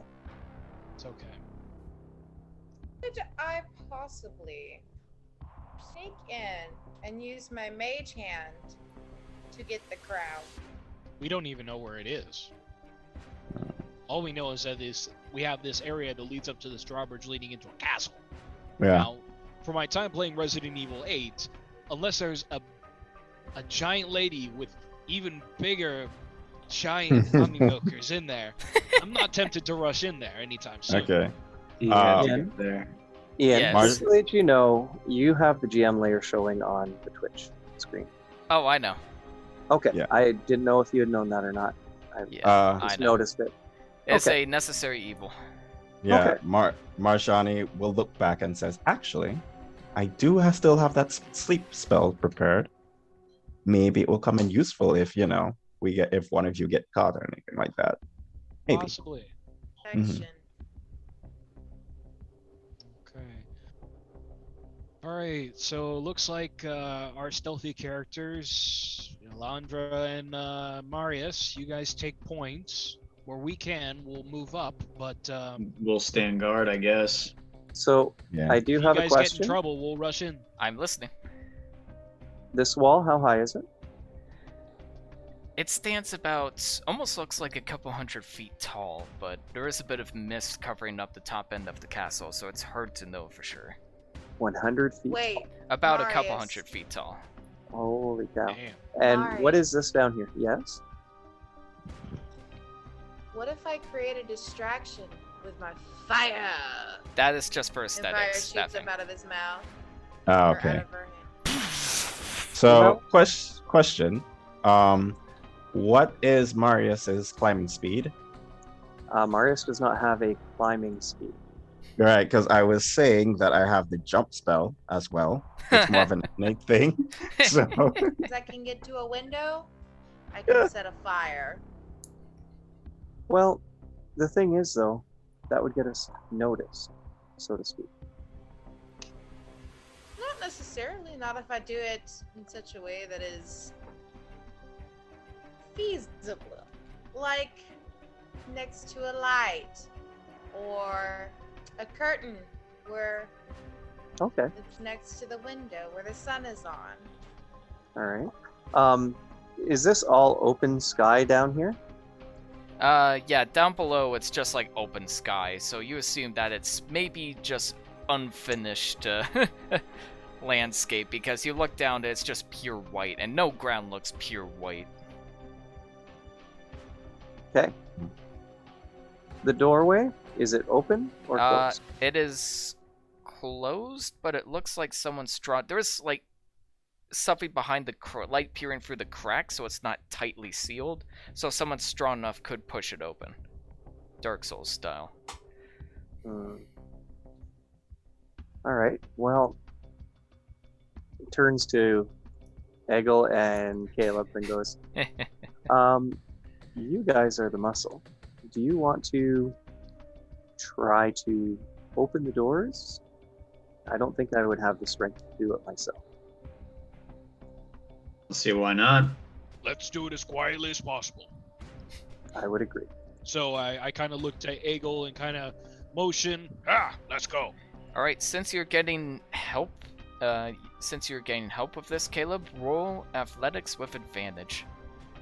Do I need to roll in athletics as well? No, I'm gonna say Caleb is Don't, just gonna roll for because this I can do this and then I can also use my rage and gain another advantage of that. So one. Yeah, go for it. Roll for advantage. athletics with advantage. Hi-ya! Muscle! Yeah. Thankfully you had advantage. You kind of Jeez. grab your hands on the door as the door slowly creaks open. It makes noise, but not loud enough to awaken the whole castle, thankfully. As you look in and you find Hang on. Why is this not feeling? There it is. You find a grand entrance with assorted different armored knights standing in front of 2 doors leading forwards, but you also see 2 doors off to each side, presumably leading to different staircases. Now, when you say armored knights, do you mean statues? Yeah, or like actual knights? Like Okay. statues of knights. My apologies. Okay. Okay. All right. Yeah, I was I would about like to to say, go it try was and about put to one be of rip those snorting on. time. What type of armor is it? Go ahead and make me an investigation check. I'll allow history check as well, if it's higher. As Can you I, see Alandra me and Marius or- run up like fanboys, just analyzing the armor. Marius, you can dictate this as plate armor. However, given the fact that it's attached to a statue and the wooden pieces are... Plate mail is known to be very noisy, so getting it off quietly might be a bit of a challenge. All right. What about if I were, say, proficient in smith's tools and proficient in medium armor? Would I be able to use my sleight of hand to try and dismantle down to just the breastplate and use the breastplate? Go ahead. You can attempt a sleight of hand check. With advantage? Don't fail. Not with Very smart, advantage. very You smart. roll normally. Wait, can I give him guidance? Yeah, you certainly can. You flick Yeah. some more stars onto him, and Oop, yeah, you sorry, man. gain this veil of purple energy. Let's roll the 1d4. 1d4. So that would be a 17. As sleight of quietly hand. as you can, you kind Can I of use my burning hands? Does that Yeah. help? would you like to use your burning hands? Well, That to wouldn't help help. reshape metal, if that's what he's planning on doing. You see Nope. Marius very daintily picking off the pieces of the heavy armor, and eventually you get enough pieces of the heavy armor onto the floor to see the breastplate underneath. So then I will transfer the breastplate onto me. Alright, so you take the breastplate and you put it on yourself, and the breastplate vanishes, and the vanishing smoke just kind of emanates back onto the armor. And Sadala just kind of steps over and says, "Please do not touch anything within the hallucinatory terrain, besides doors and the crown, of course." She steps off. That's unfortunate. That could have been very beneficial. Yeah, that could have worked out for us real well. Yeah. For sneaking? Yes, for me, yes.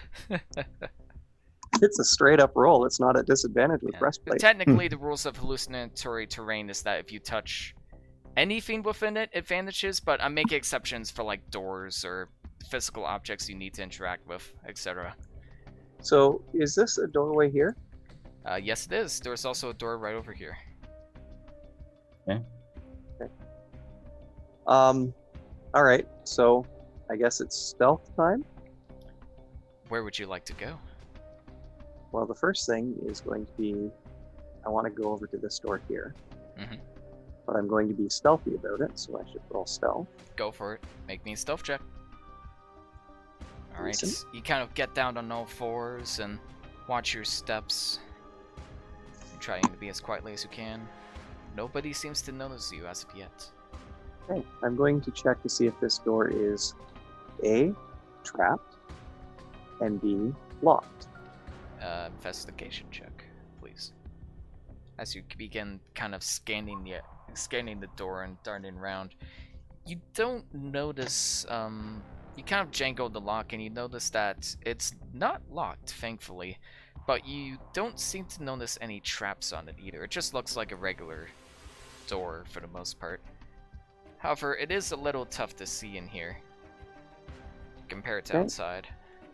I'm going to listen at the door and see if I can hear anything on the other side. Perception.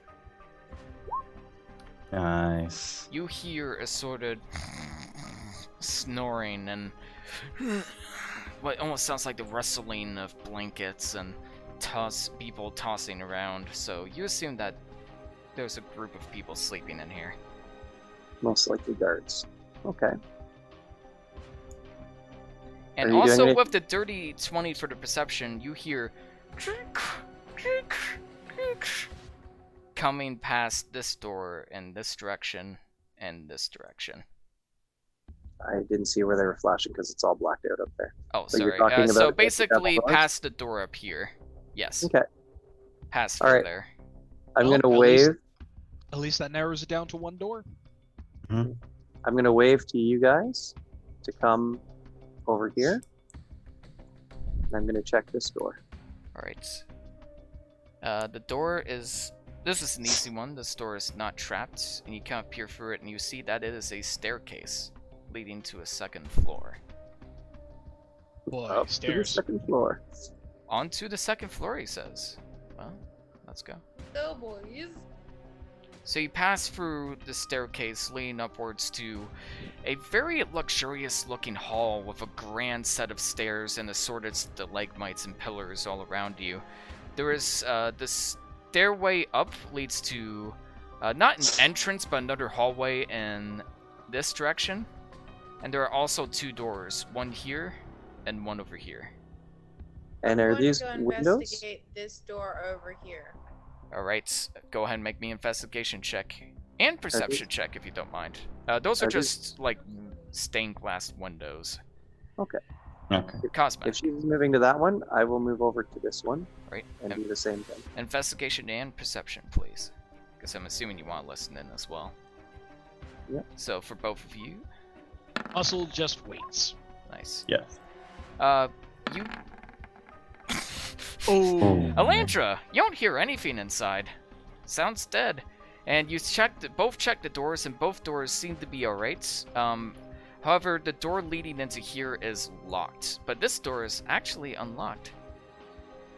And Mike, you listen in to this chamber as well, and you don't hear any noises whatsoever. Okay. Is there a gap under the door?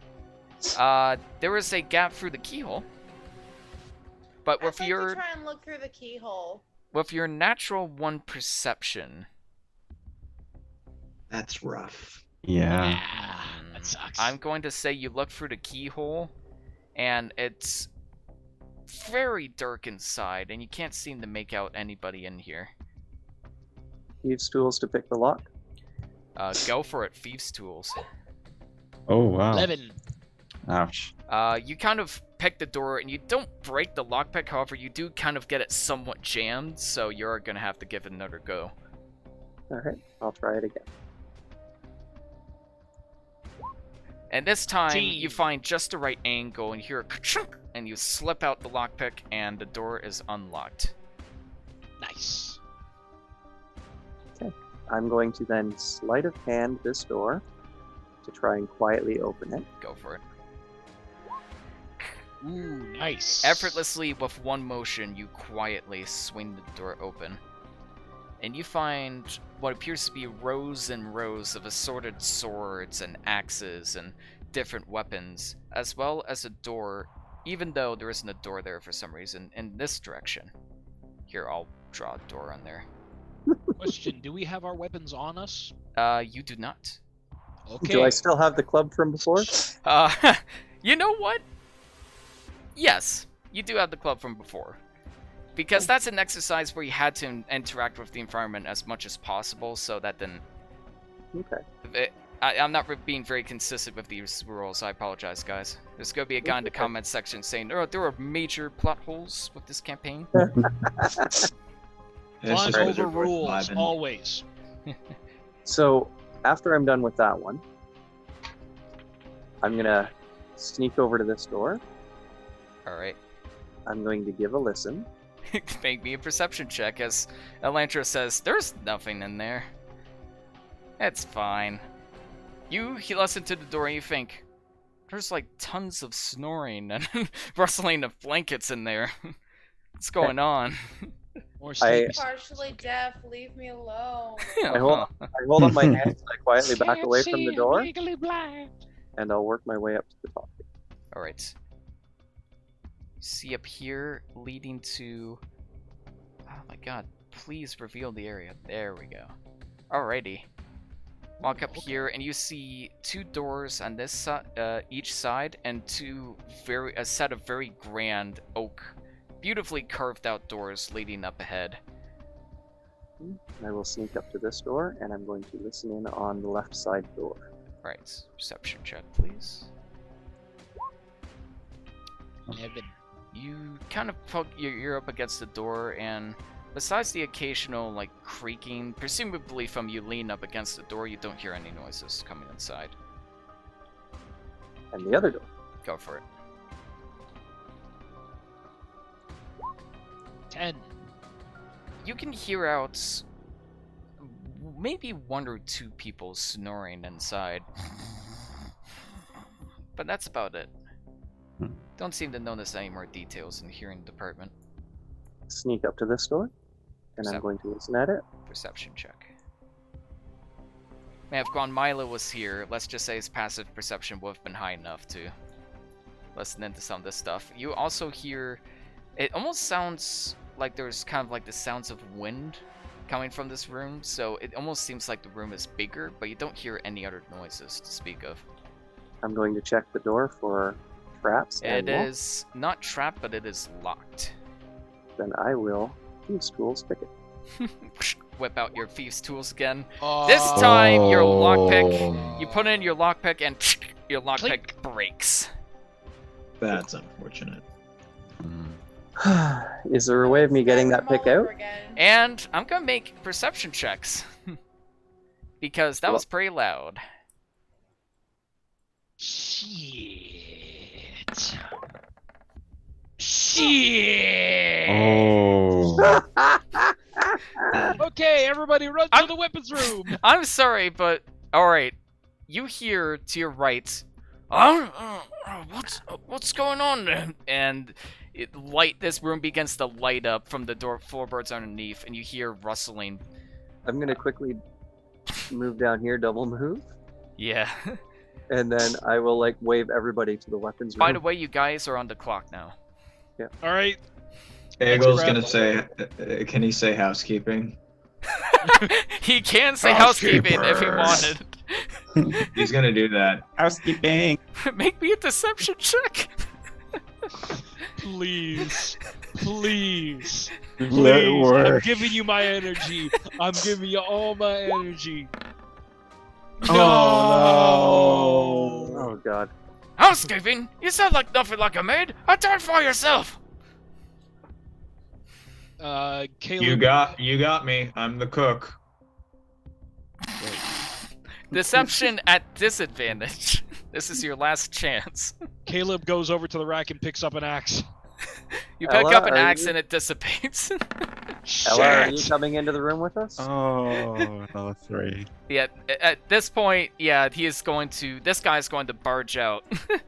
It's like, you don't sound like a chef either! I was getting How bored of this sneaking far around is it? anyway. We've been made. You see him starting to exit out the door. Okay. I need everyone else to make me stealth checks. Cool. I'm gonna close the door quietly with a sleight of hand and then do my stealth. Yeah, please do. Oof. Alright, you close it down quietly enough. Hey! Actually, since you guys have a distraction, give yourselves advantage. Oh, I awesome. don't Okay, need nice. it. I don't Am I need the it. distraction? Caleb, the sneaky detective. Man. Really? Yeah. Oh, I got. Yeah. And he steps up to you and says, is there anyone else here with you? Anyone? And you hear coming from the east end of the chambers. And at this point, the guards stop, and coming from this door, you see. Where is she? Ruining the drama here. No, it's just really dramatic pause and suspenseful. Dramatic pause! Pause. Zendala comes Bum-bum. in and says, oh, well, I must admit you all made it further than expected, but your improvisational skills need some work.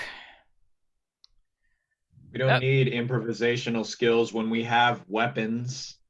We're built for smashing stuff and Oh. chopping people to bits. Oh, We're not made for sneaking. it seems that not all of you were made that way, and she turns to Alandra and Marius, but she says, "But if you like chopping things so much, you'll like our next exercise very much." And she Marius snaps. comes out. Yeah. Marius comes out and goes to everybody, "Sorry guys, that was my bad." As I hold up the broken piece of my pit. I appreciate you owning up to your mistakes. We'll need that sort of humbleness here at the Dark Lanterns. Once more, as Zendala snaps her fingertips, the ever so familiar blue energy from the hallucinatory terrain spell envelops your surroundings once again, until you find yourselves surrounded by nothing but an intense snowstorm. Hearing and even feeling a non-stop howling wind that begins to blow. As the snowstorm begins to ease up ever so slightly, you can make out a set of stone ruins encased in snow with a slippery-looking staircase leading right into the mouth of a stone arch entrance leading directly into crumbled down, worn down ruins. Zendala passes all of you, hanging up the staircase and yelling out, "This way! I have something to show you all, before we continue." Sure. She said Yeah. I can do some chopping. I'm interested. Okay, let's go. Ooh, I like the music. Yeah, there's some great royalty-free tracks out It's there. snowing. It's snowing, it's So, as you all head up, you see Zendala take As a we're walking, Yeah, go on. I asked Zendala, I was like, was the crown in that room with the king? The crown was in the room you tried to lock back into and failed. Oh, so close. People don't like hearing the answer to that. Always makes them disappointed. See Zendala take a seat on a stone bench broken in half, as you all lie within the ruins, making sure to dust off the snow beforehand. Everyone take a seat, please. Prestidigitation to clear the snow off the seat, and I sit down. Alright. Luckily, with my fur cloak, I kind of just flap it over and kind of just sit there, lovely. Just, this is nice. This is nice. This is more like it. Locks that cloak underneath him and goes, "It's fucking cold. It's And you see Cog just sit on your lap, Marius. I have a winter blanket, so I'll just call her over and just be like, Cog, come on, get come on." off me, please. Oh! This one is sorry. And you see Cog sit right next to you instead, kind of looking down, ashamed. You're a little heavy for my lap there, buddy. This one will notify Hello, that for the future and not disappoint you in the future. Oh, you didn't disappoint me. Almost crushed me, but didn't disappoint. Sorry, you were saying, Landry? Elon just his hair kind of is extinguished, and he's sitting there like, She got out. Did you cut out there? She cut out again. They think can so. cut out again. Yeah. Well, hopefully. Sorry, you cut out again. Yeah. "Can you hear me?" Yep, now yeah. I can. Okay. Okay. Elon's hair extinguishes and his skin turns gray. He starts to blow puffs of smoke out of his mouth, and his eyes shift to blue because fire ganassi and snow do not mix very well. You see, like, the snow constantly pulling her hair out. Marjani will have her winter blanket, and she will look at Elan. She will look at Elandra, and she will be like, you know, do you want to share? You kind of look uncomfortable there, Please. Yes. right? And they snuggle up, and I'm guessing with the fire genasi next to me, it becomes kind of, a little bit more toasty. Yeah, it feels warmer. Warm. It becomes Ah. warm. Yes. Just like. Yeah, snow Eyes go buddies. back to green. Skin is still very gray. You see Cock look over and say, "How? I wasn't aware humans were also human torches." He's not There's a lot you exactly need a to learn, human. buddy. He's what's called a genasi. They're a special type of race that are tied to the elements. That is the truest thing this one has said all day. Zendala kind of clears her throat and says, "Do you know where we all are right now? Everyone please make me a history check." Absolutely, and because Elon's ex-fiance was a well, I'm not even gonna do it. Not even gonna do that. Yeah. Oh. No worries. Whew, Let's just, Marius, baby. We don't even need to. He, Mikey with the amazing rolls today. nice. God Except damn. for the one that needed to be high. Oh, well, yeah. Yeah. Marius, That was through kinda all of what your research in the House Kenneth Library, and Egil, through all of your for all of your knowledge over lost civilizations in the past couple of years, you know that this is this is actually the island of Mornland in Eberron, an island devoted to noble women and men who wanted to get away from the rest of the world's troubles and live in peace. But The peace Mornlands? yeah, the Mornland. I'll put it in the chat. Okay. I Yeah. feel like Elon should have known this. Okay. Okay. You have it on the tip of your tongue, but you just can't remember. There's so many. Everyone has had way too many lost civilizations for you to remember, and keep track of. But the The peace. Mornlands are really well known by the artificers of the House Cana. Mhm. Oh god. But the peace couldn't last forever, as the noblemen couldn't agree to the laws that were set any longer, and purged the island into a civil war. Now there is nothing left but a frozen wasteland. Wow. Sindala just. Elon starts crying. What is this, man? Marius just kind of circles around and goes, Cog this cries is tears just an of oil. illusion, right? This is just an illusion here, right? Not an illusion, but a copy. Okay, but This is all that Mornland has become now. but it's an illusion, right? It's not really us Yes, in the Mornlands. technically, yes, it is an illusion. Okay. Good. You know, this could be Sharn one day. Tensions around the city are worse than they've ever been. And one wrong step, just one, could lead to, well, all of this. So it is our sworn duty at the Dark Lanterns to make sure that wrong step is never taken. But there will be many fights to be had in our agency, and she steps up and crosses her arms. And some fights you just won't be able to avoid no matter how hard you try. So let's see how well you all do in such a fight. Marius raises his hand. Without any yes. You don't was- need to raise your hands here. This isn't I, a school. I was just going to ask, do we have weapons to fight with? Or armor? You see, you won't be needing any weapons for this. Good luck! And she takes a seat, and let's see what awaits you all. So, I'm gonna. This is the map. I'm going to give you all a chance to move anywhere between this part of the map. If you find your tokens near the bottom left corner, so this little hillside, you can move yourself onto any part of this little hillside as quickly as you can. I'm gonna stick right in the center. All right, there's a staircase leading down. There is like overlooking all of this. These guys aren't here yet technically, so you're not sure where they are. Wait, someone is coming. As Zandala stands aside, you see 4 Warforged slowly approach from the snowstorm ahead, with one pulling out a long sword in both hands, another wielding a hand axe and a shield in another. A wooden model near the back whips out a bow, while a tougher-looking model has weapons attached to his arms already. The 2 fighter-looking Warforged at the front turn to each other and say, You ready, Marcus? Always am, Davis. Looking to beat your record? Ha! Gonna take a hell of a long time before you even catch up to me, young man. Oh, we'll see about that. You're blind if I prove you wrong. and we're going to take a 20-minute break, and when we come back, I'd like you all to roll initiative. All right. Fantastic. Yay! There you go. You guys got your fight. Awesome. With Oh, no time. Get a weapons. Mountain Dew. All right. I will You got mute any Doritos? I will mute myself, and we will be I just right finished back. my all-dressed chips, so it's all right. Ian, just so you know, Oh. you still there? Listening.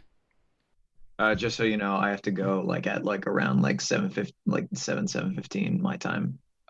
Would that be in a few minutes then?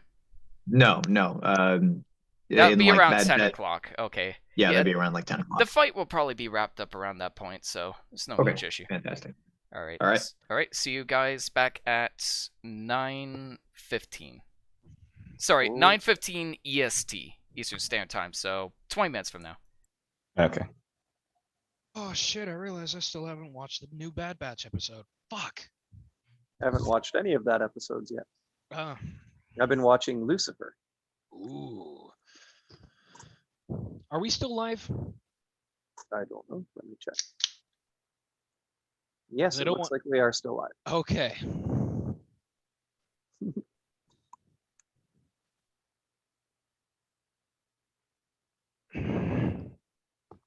Yeah, I've been waiting with bated breath for the new episodes of Lucifer to come out, so I was very happy. Mm-hmm.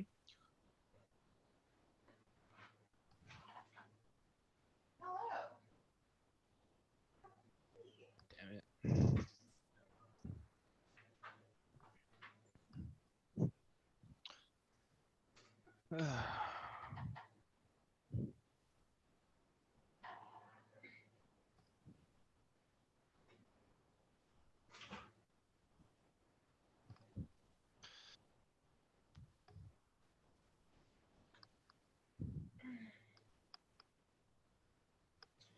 Okay, KO.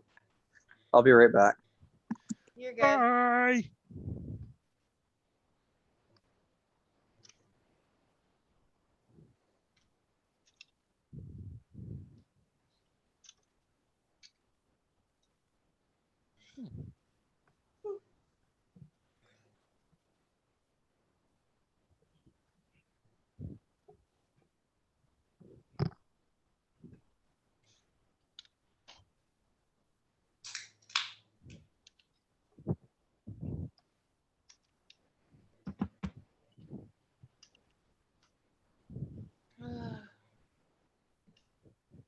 Refreshing. Much better. What you got? Pepsi. Ooh, Pepsi. Very nice. Yeah. Oh, I got these new earphones, so I think that these will work much better than the JLabs did. I'll be able to hear so much better Nice, nice. instead of like being like, "Oh, what did you say? I can't hear."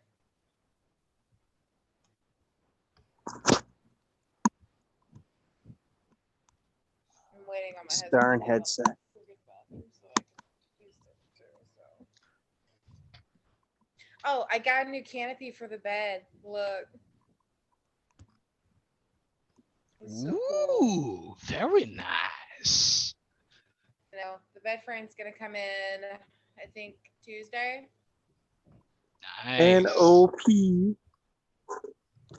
Headboard and footboard are gonna look really nice too, and I'm excited about it. Nice. The bedroom finally looks sort of like how I want it to look, so That's always Yes. nice. yeah. Whew. I'm thinking I might put music out in that dresser, and it's way shorter than we thought it was, so I might clean out the closet on this 3-day weekend I have, and like put it in there because it's just small and it'll fit. And I'll be able to stack stuff in there on top of it. That'll be nice. Nice. Very And nice. then tomorrow I have to like drill into this. I just got hired on at Geico, so I'm getting my insurance license. Geico. And it's been like, oh You yeah. can save 15% with Geico. Present or more on car insurance. You can actually save 20% or more with Geico. Oh shit. I'm taking this Geico to Mexico. We actually don't cover Mexico. But we cover Canada. Mm-hmm. Oh, Canada. But yeah, my insurance license is test is next Thursday, and I'm like having to drill everything I've got most of it, but the rest is I'm just drilling. It feels like I'm in high school again, studying for like my SAT or something. Mhm. That's exactly what it feels like. Because half the class wants to participate, and the other half of the class at the first was just not. They were just like acting really immature and just not wanting to do it. They're acting like they were 15 and they're like 26, like me. So Hmm. that was just kind of like, but I think they got it together now, and I'm proud of them. So. That's good. Nice when things come together like that. So. I love it when a plan comes together. Oh, Hmm. yeah, Speaking of plans, great. this is going to be interesting for the combat. We have no weapons, right? Yep. No weapons, but I have magic. Fisticuffs. That really neuters me because ranged combat. Unless I can pick someone up and throw them or Hulk smash them into the ground, that's about it. You can assist me with ranged combat though, because I do have things that would do range combat. Like I have look at my character sheet and you can see my spells and we can work together on that if you like. Let's see what you've got.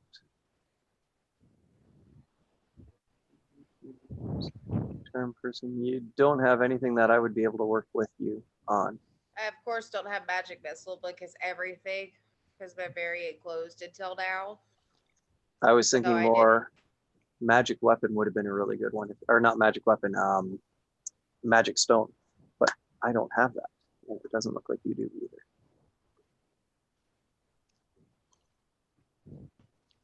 I don't If have I had that the because I didn't have enough to get it when we leveled up. yeah, if I had the right spell memorized, I could have done 2 ranged shots. That would have done some pretty decent damage. But that's about it.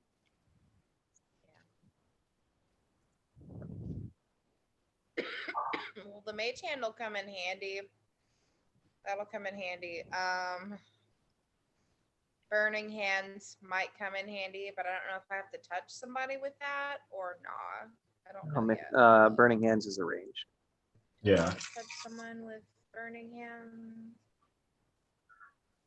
Okay, cool. Then I can use that. And because this is cold and they're adapted to the cold, it should hurt them substantially if I roll high enough.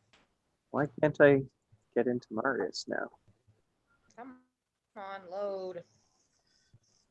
I'm reloading roll 20. Oh no. Oh, let's see. Okay, let's see. There I go. That was weird. Okay, so let's see.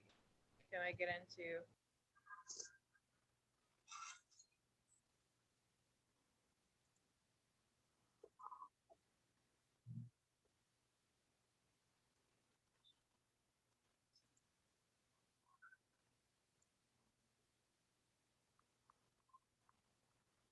Oh, it muted itself. I don't even know why it did that, but okay. Okay, spells. I have Produce Flame, Burning Hands, Charm Person. I could make them fall in love with each other. That would be interesting. Well, no, what Charm Person would do, that one would actually be handy, but I don't think it will work on Warforged, which the 4 of them are, right? Yeah. Because it has to be humanoid, and Warforged aren't classed as humanoids. Yep. Well, shit.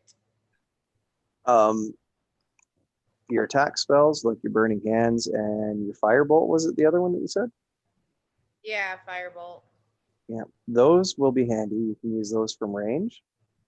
I have Control Flames, Firebolt, Mage Hand, Burning Hands, Produce Flame. Yeah, so the Firebolt, the Shit. Produce Flame, the Burning Hands are all aggressive spells that you could use to attack the enemy. Okay. Your Firebolt is your best ranged one, and then Produce Flame would be your mid-range, and then Burning Hands is your close range. And I also your also have massive. control flame. Yeah. Control flame is just like you take advantage and change an active flame. So Right. You can make a Oh, okay. fire burn Yeah. So places unless they have a bright. torch or something. so if someone like I don't know, like they throw a fire flask on the ground and it creates an area of fire, you can use control fire to clear the area or send it back at the attacker or something like that. Oh, okay. Yeah, that's okay. Well, all right, I'll be right back. Okay.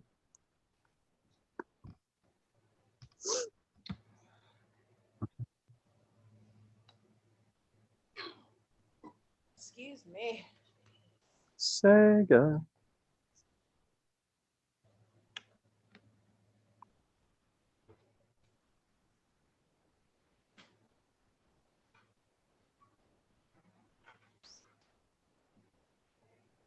Not Numa Numa dancing this time around, if anybody's wondering. So How did we get all turned around on the images again?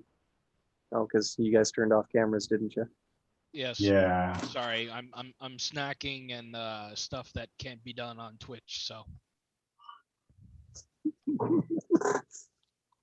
Snacking and wandering around naked? well, I'm not wearing pants. Yes, I mean I'm downstairs in my basement. Why would I not be wearing pants? I think you mean, why would you be wearing pants? Sure, let's go with that.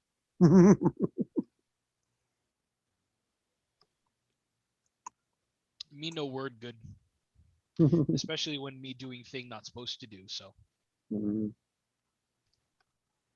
Are you doing the instrumentless bard down there? very funny, very funny. Not that kind of five knuckle shuffle shit. So I was thinking strategically. I wonder what the These drop next 3 is. days. Oh, I wonder what the drop is from here down to here. That depends. hold on, let me look. I'm gonna think it's gonna be a little bit, maybe 5 foot. Because there's a staircase, Might be I 10 feel like it would be a substantial fall. Oh, Could be excuse 10 me. foot. I'm not sure. That sounds about right. You can always. Then again, Ian will probably tell us as soon as he comes back. So. Yep. Yeah, that's true. I need to check something. I wish there was a way we could ambush the enemy, though. At this point, no, because we've already been. Oh, wait, made, wait. We already know. They're surprising us, to be honest. So. If I could, well, we wouldn't know they're down there, yeah? We heard them. So, We heard them. So they're coming Oh, to we heard attack them? us. They're coming to attack us when we were forced to roll initiative. So they're coming to attack us right now. Okay. So we have lost any semblance of advantage here. or the chance Surprise. thing, unless What we if I create stood up on a- the edge of the cliff and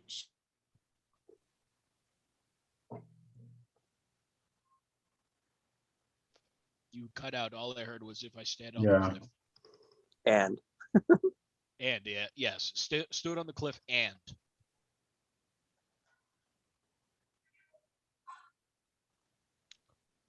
Like I was saying, the only way we can get back into a stealth thing is if you cast a spell that possibly blinds them and or takes away their line of sight. Okay. However, so what So if it I cut off- shot firebolt down at them? I'm so sorry. okay, if you shot firebolt down at them, that could do one of two things. That could either disperse them or it could damage them at the same time. However, firebolts, Mr. Michael, need your clarification on this. It's not a very small. It's a very small projectile, correct? yes, it's a single target projectile. There you go. So you could target one of the enemies, Yes, but we have 3. but you have 100. Yeah, 4 actually. There's another one 4. way up there. Yeah. But you do have range to all of them. This one will probably have cover because of where he's at. This one will probably have cover. But these guys here, if you were at the edge, you could probably shoot them with no issue. Absolutely. Okay. It looks like this area is probably going to be our staging area for the combat. Sounds about right. I imagine I'm gonna jump off this cliff and crash into the ground. Awesome like that. And you have the Great Club right now, right? I do, in fact. I do have the giant tree club Kanabo looking thing. Mm-hmm. Oh, I would kill one, have one of those in real life. Those things are cool. They can actually make him like baseball bat size. Yeah. I would totally get one. When I was a kid, I actually had a stick that I used that the narrow end had a little hooked piece, like a cross guard that came off, and then it sloped with a nice curve to it and came to a flat end where someone had cut it off. Oh, that's So awesome. that long. And I used that stick, and I kept that stick specifically for me to use whenever we did warriors or anything else like that, or Yeah, pirates or anything else, yeah, because it looked like that's your sword. That's your sword. that was my saber. And it was a strong wood too, because again, like that little tiny piece held it together really well. Nice. These are allergy medication. I promise I'm not taking anything illegal. Just for Sure. the sake of stream. We here at Agents of Change do not condone the use of any legal and or illegal substances. Please use responsibly. Damn.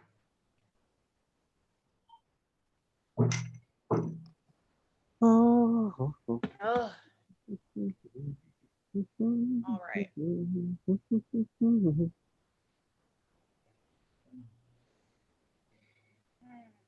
This is a long break.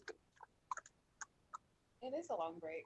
Said we'd be done at 9:15, so Mm-hmm. I think after this, well, do you guys want to do Jackbox or like, do you guys want to just disperse? Not sure yet. doesn't Depends if really I don't matter. have It's up to anything you else. guys. I'd honestly just here. rather just sit and chill. I'm back. Hello. Welcome back. Glad to be back. Woohoo! I think everybody has to turn their video back on so we can fix this on Twitch. Yep. Give me a sec here. I think mine is on already. Are we done with break now? Yeah, Nathan, are you with us? Okay. My hair. My hair, my beautiful hair. My beautiful hair. It's getting too hot to have my hat on, so I'm just gonna take it off. It's getting hot in here. here. So take take off Take off off all all your your hats. Take off all your hats. Why is the zoom gone all small on me? There we go. It's good. I put mine small so that I could see both the Zoom and the other, because if I don't have the Zoom pulled up, then it's just going to be like, I'm not going to be able to hear anybody. It's going to zone out and stuff, so. Mhm. So we had a question. What I is might the have drop? an answer. What is the drop from here to here?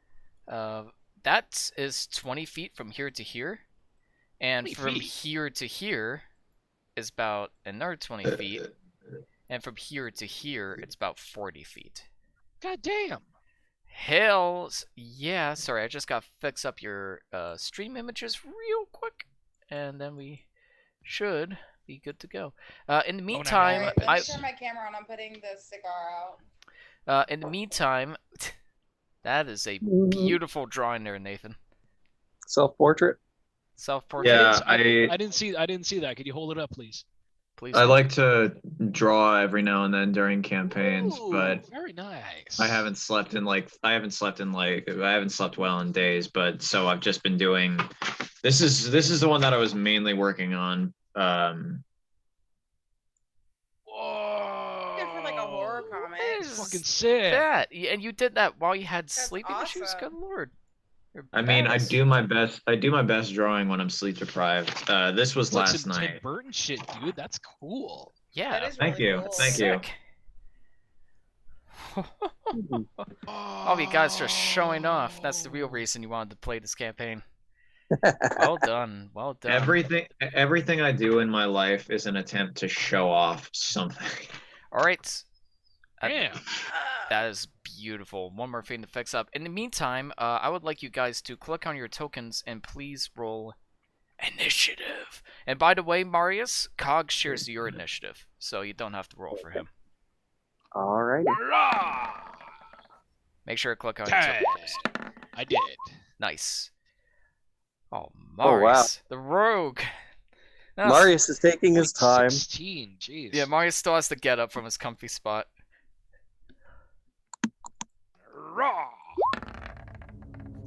That's more like it. There we Yeah, go. roll initiative. Hold on. There, Marius is ready Uh, for right now. Hold on. Did you get the Ian? Did you get the results of the roll? I did get the results of the roll, but it didn't show up here. But I know what you got, so no yeah, worries. it I'll says just- it says you wanted to send the results of the roll to the turn tracker, but no valid token was selected. Yeah, let me. I didn't mean to. I'm so sorry. Oh no, that's all right. Add a turn. For I didn't you. know it rolled the first time. All right, so your first roll was worries. 12. Then in that case, 21. Yes, it was initiative. 12. Nice. Here, look. Yeah, I was gonna change it to 12. All right, have we all rolled? So we Who's got. playing? I love this. All right, yeah. So that's everything. That's some cool royalty-free music. Now I need to pull up the stats of the enemies. Gotta love royalty-free music. Alright, so... Mike has fully embraced the darkness. 17... 19... Ooh, My- getting some nice initiative rolls for these guys. Okay, they rolled like shit. And this My guy... guitarist dresses the same way, Mike, Also on rolls like stage. He shit. wears like an executioner's hood. Fucking nice. I like it. Oh, Alright. that bass This looks- line. It just looks weird with the headphones on.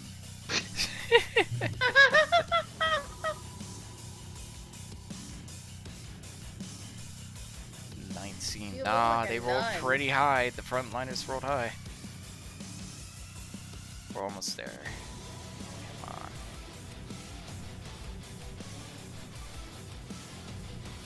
Descending. Alright. So, first to go, thankfully, is Egil. You look over and you see the frontline Warforged with the weapons in their bare hands are approaching the steps up in this distance, while further off you can see two of the weaker looking Warforged attempting to hide behind cover in the back. What do you do? Okay. Let's see. I'm gonna see if I can maledict curse one of these motherfuckers. Just for reference, what does Maledict Curse do? Yes. So as a bonus action, I can attempt to bind a creature I see within 30 feet of you that is no more than one size larger than you. The target must succeed a strength saving throw or have their speed be reduced to 0, and they can't use reactions until the end of the next turn. That is my bonus action. Nice. I am still gonna see if I can. Well, first things first, you will have to move closer, but if you move about here, you'll be able to hit one of these two guys. Oh, With it. hold on. No, wait, no, that's binding. Sorry, Maledict Curse is at first level you gain the ability to channel, sometimes sacrifice a part of your vital essence to curse and manipulate through. No, the creatures binding to- part's right. Binding part's right. That's just a basic description of what they are, but the binding is the, like, what you've chosen. So that part's Yeah. accurate. And I'm going to use, let's see, detail in the blood curses section. Let's see. You can enhance it by sacrificing some of your hit points, if you want Yeah. to.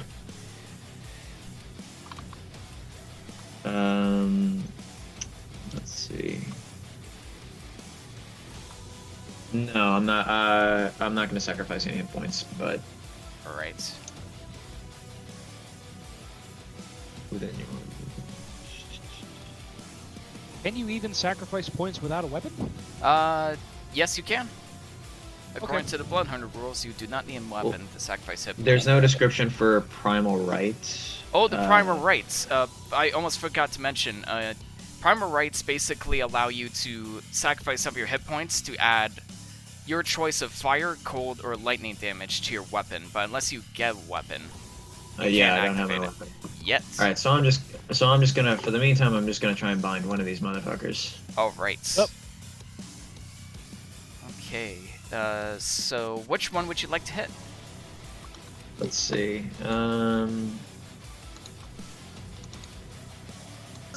I'm gonna go for the clown with the sword. Okay. And what check do they have to make against that? Strength. They have to make a strength check. All right. Here we go. What's difficult glass?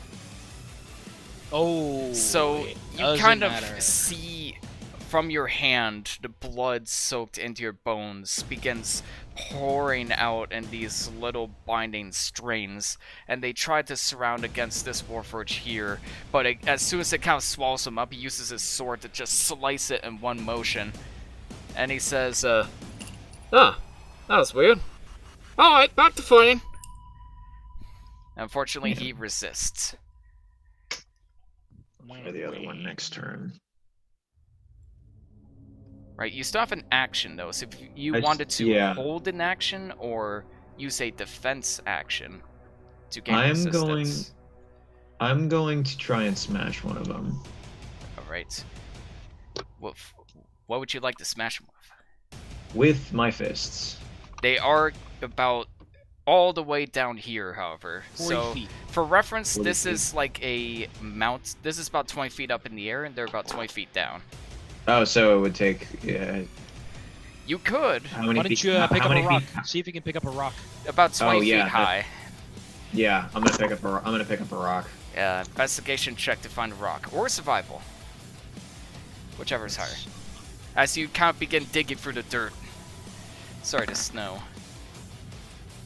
And you find a pretty hefty looking rock as you pull it out from the snow underneath and can chuck it. We'll say make a javelin attack roll. If you have javelins. If not, just roll I a do not. roll a d20 and add 5. Okay. Here, I'll roll it for you. I got it. Oh no, you roll Oh it. shit. Yeah. I just rolled a strength save. That's the same bonus, so that counts, and that actually hits him. We'll say for 1d4 bludgeoning damage. Okay. Come on, big money. For 4 points of bludgeoning damage, as you chuck a rock at him at just the right spot and like dents his head, it kind of swings it backwards. So he has to crack it into place. It does a decent amount of damage to him as oil begins slowly dripping out of his neck. And it's like, Alright, come on, that's a dick move. and next up, he's like, Hey, don't worry about that. I'm gonna go up and kick his ass now. Watch this, old man. and he is going to move. The man with the Warforged man with the axe is going to move up here, and he is actually going to use a dash action to get right up to Marius. Are you sure he'll be able to make it that far? Actually, yeah, this is 20 feet. Yeah, you'll get Sorry, right up feet, to he you. can just make it. As you see this Warforged with an access shield just dart up to you at lightning fast speed. And he just gets right up to you. He's like, Oi, could you step aside for a second there? and since he dashed, that is his turn. Marjani, you're up. So I see this guy basically run up there, and he's asking Marius to basically let him pass. I'm just gonna look at him and just be like, that won't really be necessary. You're not really going anywhere far. I will pass. What? Oh, baby! And lucky for you, Nice. that just hits as well. So Right. I will look Mega beam. Marius and the others and basically say, next time I basically gave you an advantage here. You know, just take it. Alright, so a bunch of stars begin to emanate just above your head, and you grab one of the stars, and it turns into the purple dagger that you saw in Marjani's picture, and you take it and you chuck it right at him. How would you like to kill your opponent today? Oh my god. That's just enough to down him. Oh yeah. Hey! Come on, play it out, Jojo. Come on. You see that her lights, so you see her eye just kind of light up. She just glows in like an aura of, and all of a sudden you see just sparking from her eyes, just this beam, and it just hits him right in the chest, and it just goes straight through, and that's basically how she does. As he just stands there for a moment, slumps down, and just falls to the ground. Nice. Boy, look at all these stars! As he just suddenly, like a bolt just lands right into his chest. It kind of bursts out a giant hole in his chest as he falls down lifeless. Lifelessly his eyes, and this man is just shaking. Fatality. Is there anything else you'd like to do? Can I say as a bonus action, as he's shaking, my eyes just kind of glowing, just be like, I see nothing very well. Be wary. I'm coming to you next. That will be the end of my turn. Alright, it is his turn. And he's like, I told you, I hate it when people throw shit! and he is going to use his action to dash. And that is going to be his turn. Alon, you're up. Hi, I'd like to use Firebolt. Alright, so you kind of... Hit this guy. Yeah, duck behind Cog, and your tattoo on your hand lights up, and from the tattoo, a fire erupts between your fingertips as you toss it in this Warforged direction. Go ahead and make a Firebolt attack roll, please. Absolutely.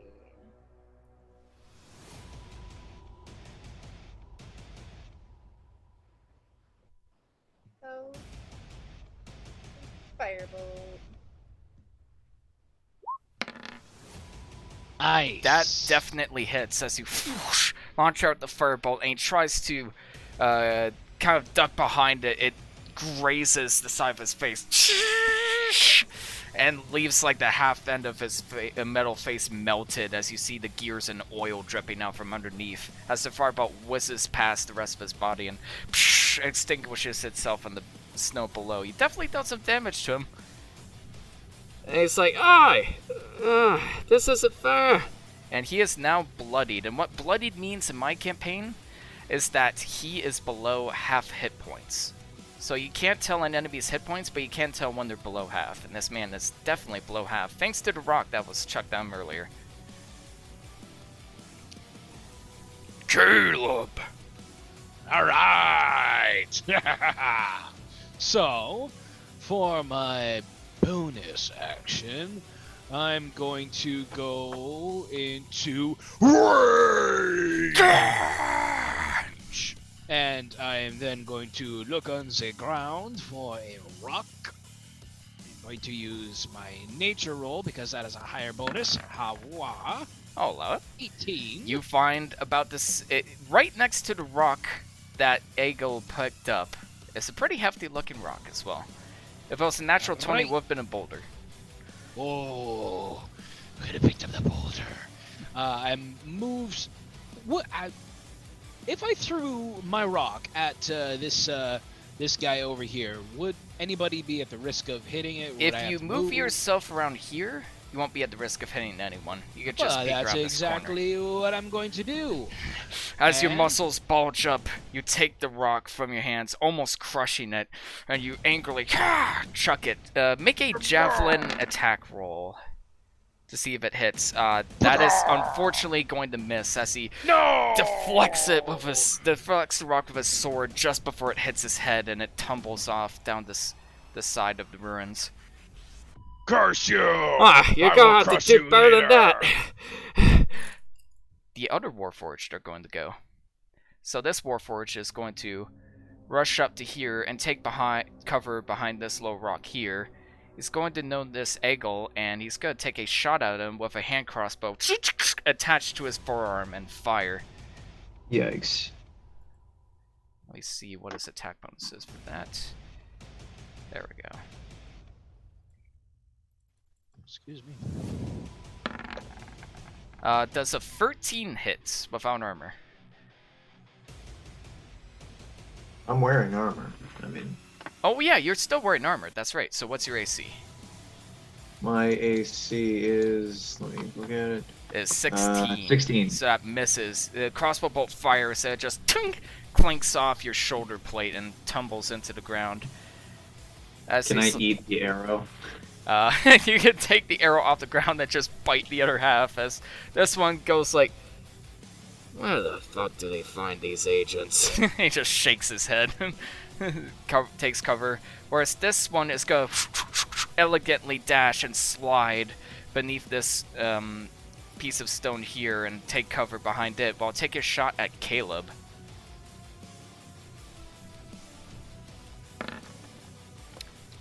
I'm assuming that Oh, that 21 hits. hits, but you Yeah, are that going to hits. take half the damage or whatever comes. Yes. Because I Thank gain God. resistance to all damage types while raging, so I take half damage. I love raging. As he plucks an arrow at your shoulder, you take what would have been 5 piercing damage. Instead, you take 2 piercing damage as it kind of sticks itself into your shoulder, but doesn't quite go all the way thanks to your flexed muscles from your rage, and it kind of slides off into the ground as like the tiniest trickle of blood begins erupting from your shoulder. Your puny toys are no match for me. Ah! Marius and Cog. All right, Marius will say to Cog to get behind him and attack. And This then- one will do. Pshing! 2 swords. All right. Do you want to make the rolls for the attack? Yes, I will. He gets 2 Okay. attacks because he's dual wielding. Go get him, Cog. Nice. The first attack just hits, while the second attack sadly misses. As he gets the first attack from behind his chest, while the second attack, we'll see if the first attack kills him. Nope. The first attack is enough, though, as you see him kind of slam his fist behind his back, and a sword impales out from his chest, and oil begins spilling out as he lucky shot as he falls down to the ground lifeless. All right. Good job, Matt. Good job, God. Cog gives a very Hooray, awkward and Cog. slow thumbs up. All right. Now for my actions, what I'm going to do is I'm going to cast as a bonus action, my magic weapon, which is from my room. Mhm. And then as my main action, I would like to cast Shield of Faith upon myself. Nice. So, this is artificer stuff. So you kind of reach into your pockets and whirl a few gears around, and suddenly pops out this golden weapon. What magic weapon are you going to take? Oh, well, my club. Because Yeah. it's going to be an item that I've already got. And it There he goes. emanates into the giant stick club you had before as it thrusts itself into your hands. As for the Shield of Faith, you kind of click something behind your back. Over your shoulder comes this shield that just covers the front end of your body. Okay. And then 5, 10, 15, 20, 25, 30. So there. End of turn. Eagle. You're up. Cool. I'm going to try to bind again. Like, isn't that something you can only use once per day? Let me see it. It didn't say. Let me see. Crimson Right. Splash Flying. Yeah. Activate right. Oh, it's not. Yeah, no, it's not a cantrip. Oh, hold up. I guess I can only do one of those right now because Once, of the fact yeah. that my Never bonus mind. actions for mine. I'm just gonna find another rock and throw it at him. Make another survival check. Or investigation check, whichever's higher.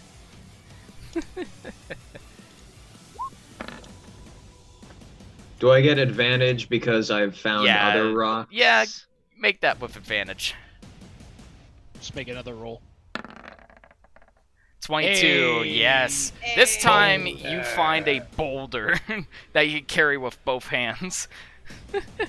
Just The boulder is ready pull to it off from the crush snow. these robots. As these two Warforged begin to look up, and if they had mouths, their mouths would be agape right about now. I bet they would. Ian, Yes?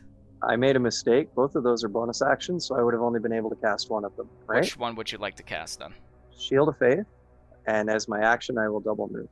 Alright, go for it. I'll give you a shield symbol. 15, 20, There.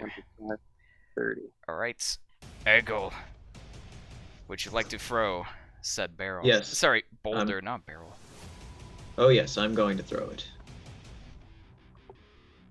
Eggle over here like Donkey Kong, but with boulder. You see like these two jacked men just chucking boulders like snowballs. Yeah, so yeah, just make another strength save. It's the same bonus.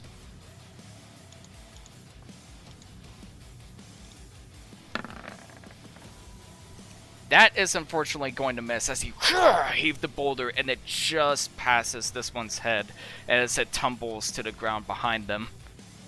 As this one kind of looks back and just turns to you very awkwardly.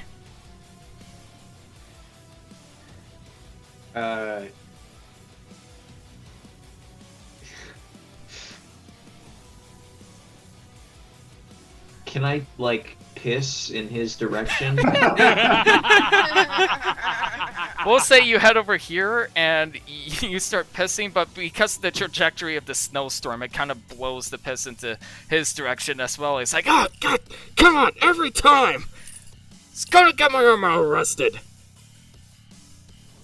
Wait, this has happened more than once? so this guy is fucking dead. Marjani. Okay, so Marjani is 1, 2, 3, 4, 5, 6, and I think I'd be able to see you. Yes, you'd be able to see both these guys. I'm going to inform you they do technically have cover. Okay, right. So I'm going to look at this one, and I'm basically gonna summon Which one? the skinnier looking one. Yeah, skinny boy. The And lanky I boy. am going to yes. Still dead. Oh, he has to make a wisdom saving throw. Okay.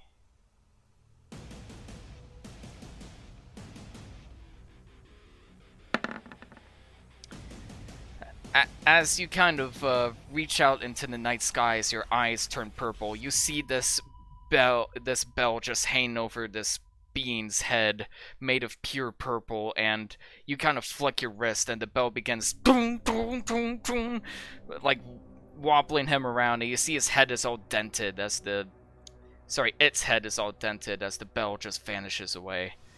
Took a bit of damage from that one. Okay, I think that will be the end of my turn. I don't think I have any. Alright, that guy's dead. Elon, my apologies.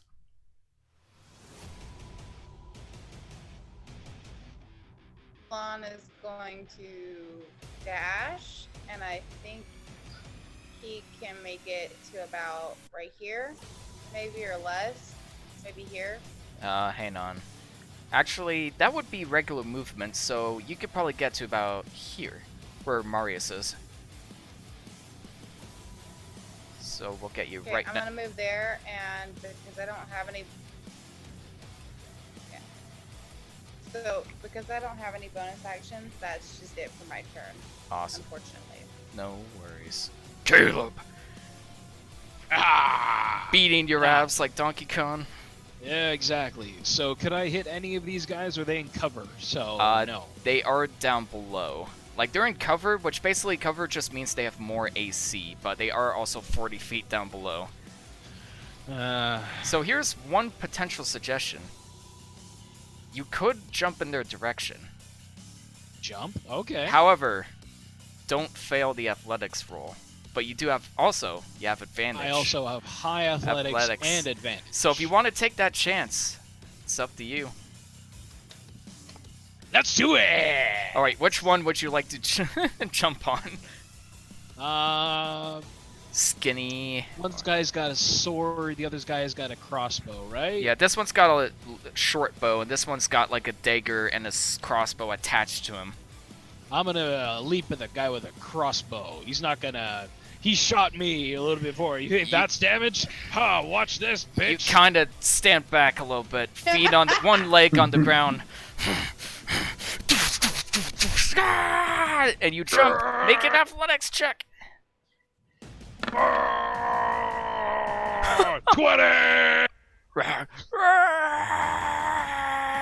And you jump right on top of him.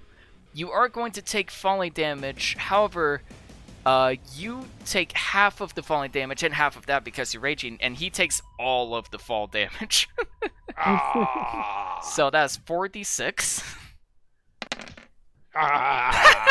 Okay, so you only Good, if I do say so. so you take half of that, which is 9, and half of that, which is 4. So you take 4 bludgeoning damage. How would you like to kill this guy as you essentially launch yourself onto him? So originally the guy shoots me in the shoulder with the crossbow, so it goes there. Ugh. Really? And I jump in the air, over top of him, and smash him down on top of his head. At the same time, his head just squishes out, and the rest of them just turns into paste. I stand up and just. As before you do that, he just looks up and goes like, crunch, as all of this oil just spills out. His body is just crushed like a tin can. Yeah, that guy is bent. That's... I'm gonna say since you rolled a dirty 20, you used your movement, but you still have an action.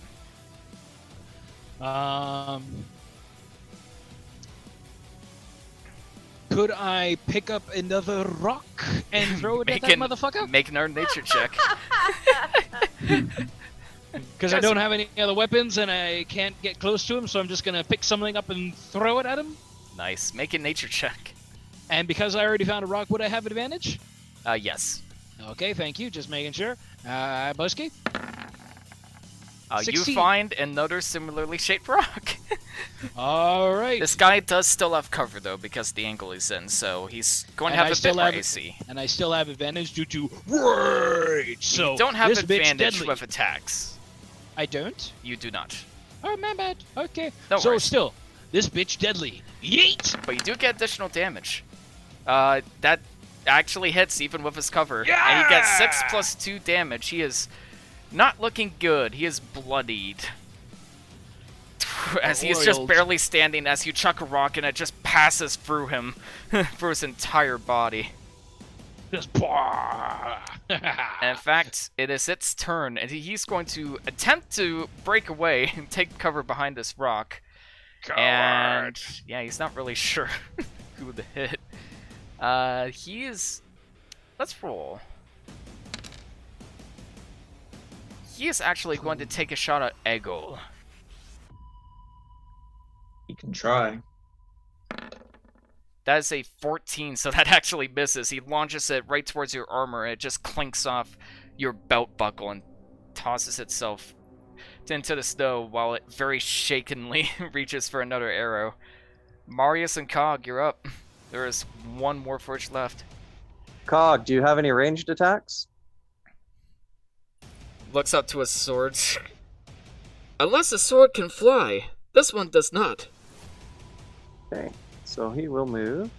I can make a sword 5, 10, fly. 15, 20, 25, certainly 30, could. 5, 10, 15, 20, 25, 30. Such And a then- cute murder-happy C-3PO. Yeah. Bonus, That's just 000. Yep. bonus action, I cast my magic weapon on myself now. Alrighty, And then- so you take a golden version of the giant, like, walking stick you found earlier. So 5, 10, 15, 20, 25, 30. And then 5, 10, 15, 20. And end of turn. Eggle! There is one left cowering behind this rock. Finish him! As you I'm saw... gonna go to Go on. I'm going to go up to Cog and I'm gonna say I can make a sword fly. Really? Yeah. All right. And he pulls out a sword, but realizes the sword is attached to his body, so he can't really give it to you. He tries, though. Tries, Never like, mind. pulling it out of his arms. I'll take a dash action. Nice. So that will get you about here. Where? Right about here. Marjani. Okay. From this distance, I could still see him, correct? Yes, you can. A I- few people have kind of pointed out already, anyways. Okay. And yeah, from this height, I could be able to cast one more. Told the Dead. Not exactly what I started with. Stab it! He's already. That misses. Dang. You Aw, rip out that another hurts. dagger from your stores and you chuck it with the elegance you had before, but you got too cocky, and this one misses and instead explodes on the tree behind him as the tree begins to fall backwards, covered in a purple glow. As this As one's a- just like. As a bonus action, I'm basically gonna say that's a warning shot. Alon.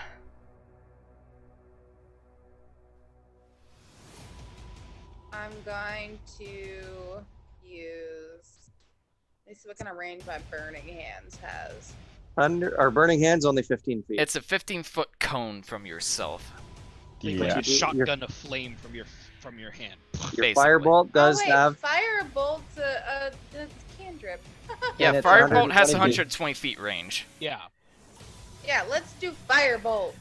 The target does have cover, so they are going to be a bit harder to hit, but you still have a chance. You could change your position if you want. It He's a wouldn't bit- make it much better from the angle it's on. Ah, okay. Wouldn't it? But even with the cover, that just hits. How would you like to slay this last Warforged today? So his Alon elegantly raises his hand and goes, "I've got this." Angrily looks at that rock, shoots beams right over top of it because of the snow, and the firebolt hits him, but because there's oil leaking everywhere, it sets him up. Fire. Nice. Terminator burns to style. Nice. Marius, this creature just begins engulfed in flame from a firebolt that just came out of nowhere beyond the rock. Can I acrobatics away from it? Yes, you can. You can get away from it because combat has ended. And And that 20 and he does it flawlessly with a backflip. as Hey! as you finish, you hear Zendala clap as you all see the art of the Warforged begin to light up with this blue energy, and all the assorted pieces, after the fire clears out first, of course, all the assorted pieces and oil begins merging back into place as you see the Warforged kind of each piece by piece coming back together in almost perfect condition, as if they were never even touched, as the souls return to their bodies and they begin to clap as well. Except for this guy, he does not clap. It's like, All right. When you have a giant guy just fall on you like that, of course you're gonna fall apart to pieces. They were a bit dickish with those range attacks. Oh, give it a rest. We can't complain about every person that uses range attacks. It is a magical world after all. Or P. and Okay. Zendala says, Oh, the little robot's sad. Zendala claps and says, perhaps you are best suited to combat after all. Without losing a single companion, you managed to defeat them without any weapons, and getting pretty creative, I must say. But I have to admit that getting pissed on is poor sportsmanship, and I don't know why they keep doing it. Oh, we can't complain about Or that forever. sportsmanship. Of course it's poor sports. Hey, look at this! My room is rusted so much already from all the piss I've been getting. Well, I'm just being resourceful. if I had a nickel for every time somebody pissed on me, I'd have 2 nickels, which is not much, but it's weird that happened twice. Alright, let's calm down. But for the record, maybe less pissing in public would be preferred. We're trying to keep a good image for the Agents of Change after all. Now listen, there's something I have to tell you all about. But before she can finish, you see this pigeon, this very dainty, cute little white pigeon fly up in the air with a note between its feet, and it passes the notes onto Zendala's head before it flies away, and she says, "Oh, strange, one moment." And she uses her, like, a golden little knife to cut open the letter, whips out the contents inside. Takes a moment to look at it, as you're all kind of saying uncomfortably, looks back and says, "Well, I'm afraid they'll have to wait. The director wants to see you all. Wants to see me too. Must be important. The director hasn't wanted to see anyone in quite some time. Besides Gwen Milo, of course." Speaking of, what happened to our friend? Oh, Hey, I'm what sure. happened to Blonde? I'm sure we'll find them once we go back, hopefully in one piece. Well done as usual, gentlemen. It's like, Alright, but I was still promised a drink. But no, you promised a drink if you could beat my record. Well, this guy cheated, alright? That doesn't count. Alright, kid. and you see the Warforged kind of walk off into the snowstorm. And Zendala says, "Oh, alright, we mustn't keep the directors waiting. The director waiting, apologies. I am messing up my speeches a lot tonight, as you're all taken back to the main entrance. As At you least see, you didn't mess up the intro. as you see the halfling kind of look to himself, reading a book, shaking a little bit when Caleb passes by. As you see Guanmila just sitting down with Cassandra, and Cassandra kind of leads you in this direction. It's like, "Oh, right, you haven't seen the director before. Well, let's just say the director doesn't like personal encounters very much." As you see up above is kind of like a layer of scrap metal upon scrap metal, kind of like a window, like blinds on a window, which slowly begin to reel back as you see a illustrious bedroom space with like tile floors, beautiful beds, and sitting in front of it is a very strange looking pale old woman with an even paler woman behind her, wearing nothing but black and a black hat over her, while the woman in the wheelchair, presumably the director, is kind of stuck in a wheelchair in a fancy white suit. And they kind of look to you all, and Oh. the woman in the wheelchair begins to speak up and says, "Now, I am sorry I had to drag you out of the training so soon, but I'm afraid I have some urgent news." And takes her walking stick and kind of plants it on the ground, attempting to get up, but not quite being able to do so, and sits back in her wheelchair. "Any point you want to help me out?" She's like, oh, sorry, and she helps her stand up as the older woman says, "A culprit we've been chasing after for quite some time finally has a new lead. So, you're probably wondering what this lead has brought you to. Well, I'll get right to the point. It seems that House Kenneth is throwing a very special party tonight to celebrate a new invention of theirs to some of the other houses, and we believe that a culprit will be there tonight. So, short story short, we unfortunately do not have any other agents to send off in the field, so I need you all to be debriefed and go in their stead to track down the culprit. Sir," and Cassandra steps up, with all due respect, they won't these men and women are still in training, and they haven't exactly passed every test in flying colors, if you ask me.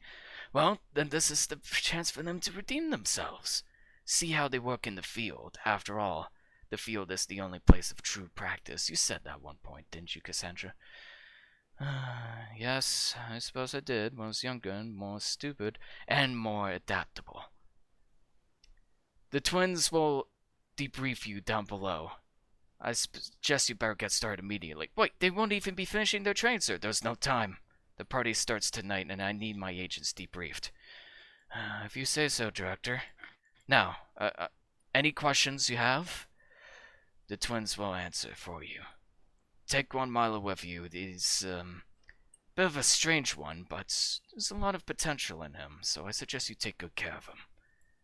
And he kind of, the woman in the wheelchair looks up to the older woman, and she says, "Oh, right, sorry, always missing the cue." As the shutters begin to close again. All right then. Well, that was interesting. As you all head back to the second floor, and you see That guy in the chair. as you head This down. is Oswald E. Spencer from Resident Evil. No, why would you say that? It's not like I looked up Resident Evil artwork or anything. Tweedledum. No. This is my. Totally not ripping off face. of the Doll Sisters in the Resident Evil Village or anything. So, you see like some of the gnomes and halflings back to work, and you see the twins kind of unusually quiet as they see you approach, especially when you approach Marius, as they're kind of by their desk with and the woman is carrying the sister is carrying a whole bunch of paperwork while the man is kind of twiddling his thumbs nervously. It's like, Hey guys. yeah, well, usually if we're waking up this early, it must be bloody important. I'd say this is more important than anything. Now you're all probably wondering who the culprit is, and the sister turns to you, Marius, very worried eyes on her face, and she says, "We were hoping you could tell us." And she takes the top folder out of her stack and slides it to you on the desk. And the first thing you notice on the folder, Marius, is a symbol of House Caniff. Marius is going to open it up and look over what is in the folder. You look over the folder, And you see the first thing you notice is the image of a very familiar face. Yes. Clayton. Clayton, the kind man who you've trusted, the kind man you've worked all your life with, the kind man who helped you build your very first Warforged, is the culprit. And that's where we're going to end our session for tonight. Oh, cliffhanger! Cliffhanger! Bum, Dun, dun, dun, dun. Yeah, I know there wasn't too much combat. The combat may have been a bit underleveled, but I hope you guys enjoyed that regardless. That was great. Oh, that was a good. good note to Kind of end wish we got our weapons, but still, I got to leap on somebody and crush them. Yeah, Yeah, you got to crush him to death. Marius Hey. got to run up to one person menacingly. Eagle got to throw a boulder. I made someone combust. You made somebody combust. Guys, That was pretty cool. All had some great moments that session. Yeah, this is That's fun, awesome. yeah. That's fun. Yeah. So thank you guys again for listening in. We will be playing next Friday, same time, same place. I'll be uploading this episode onto YouTube as soon as I can.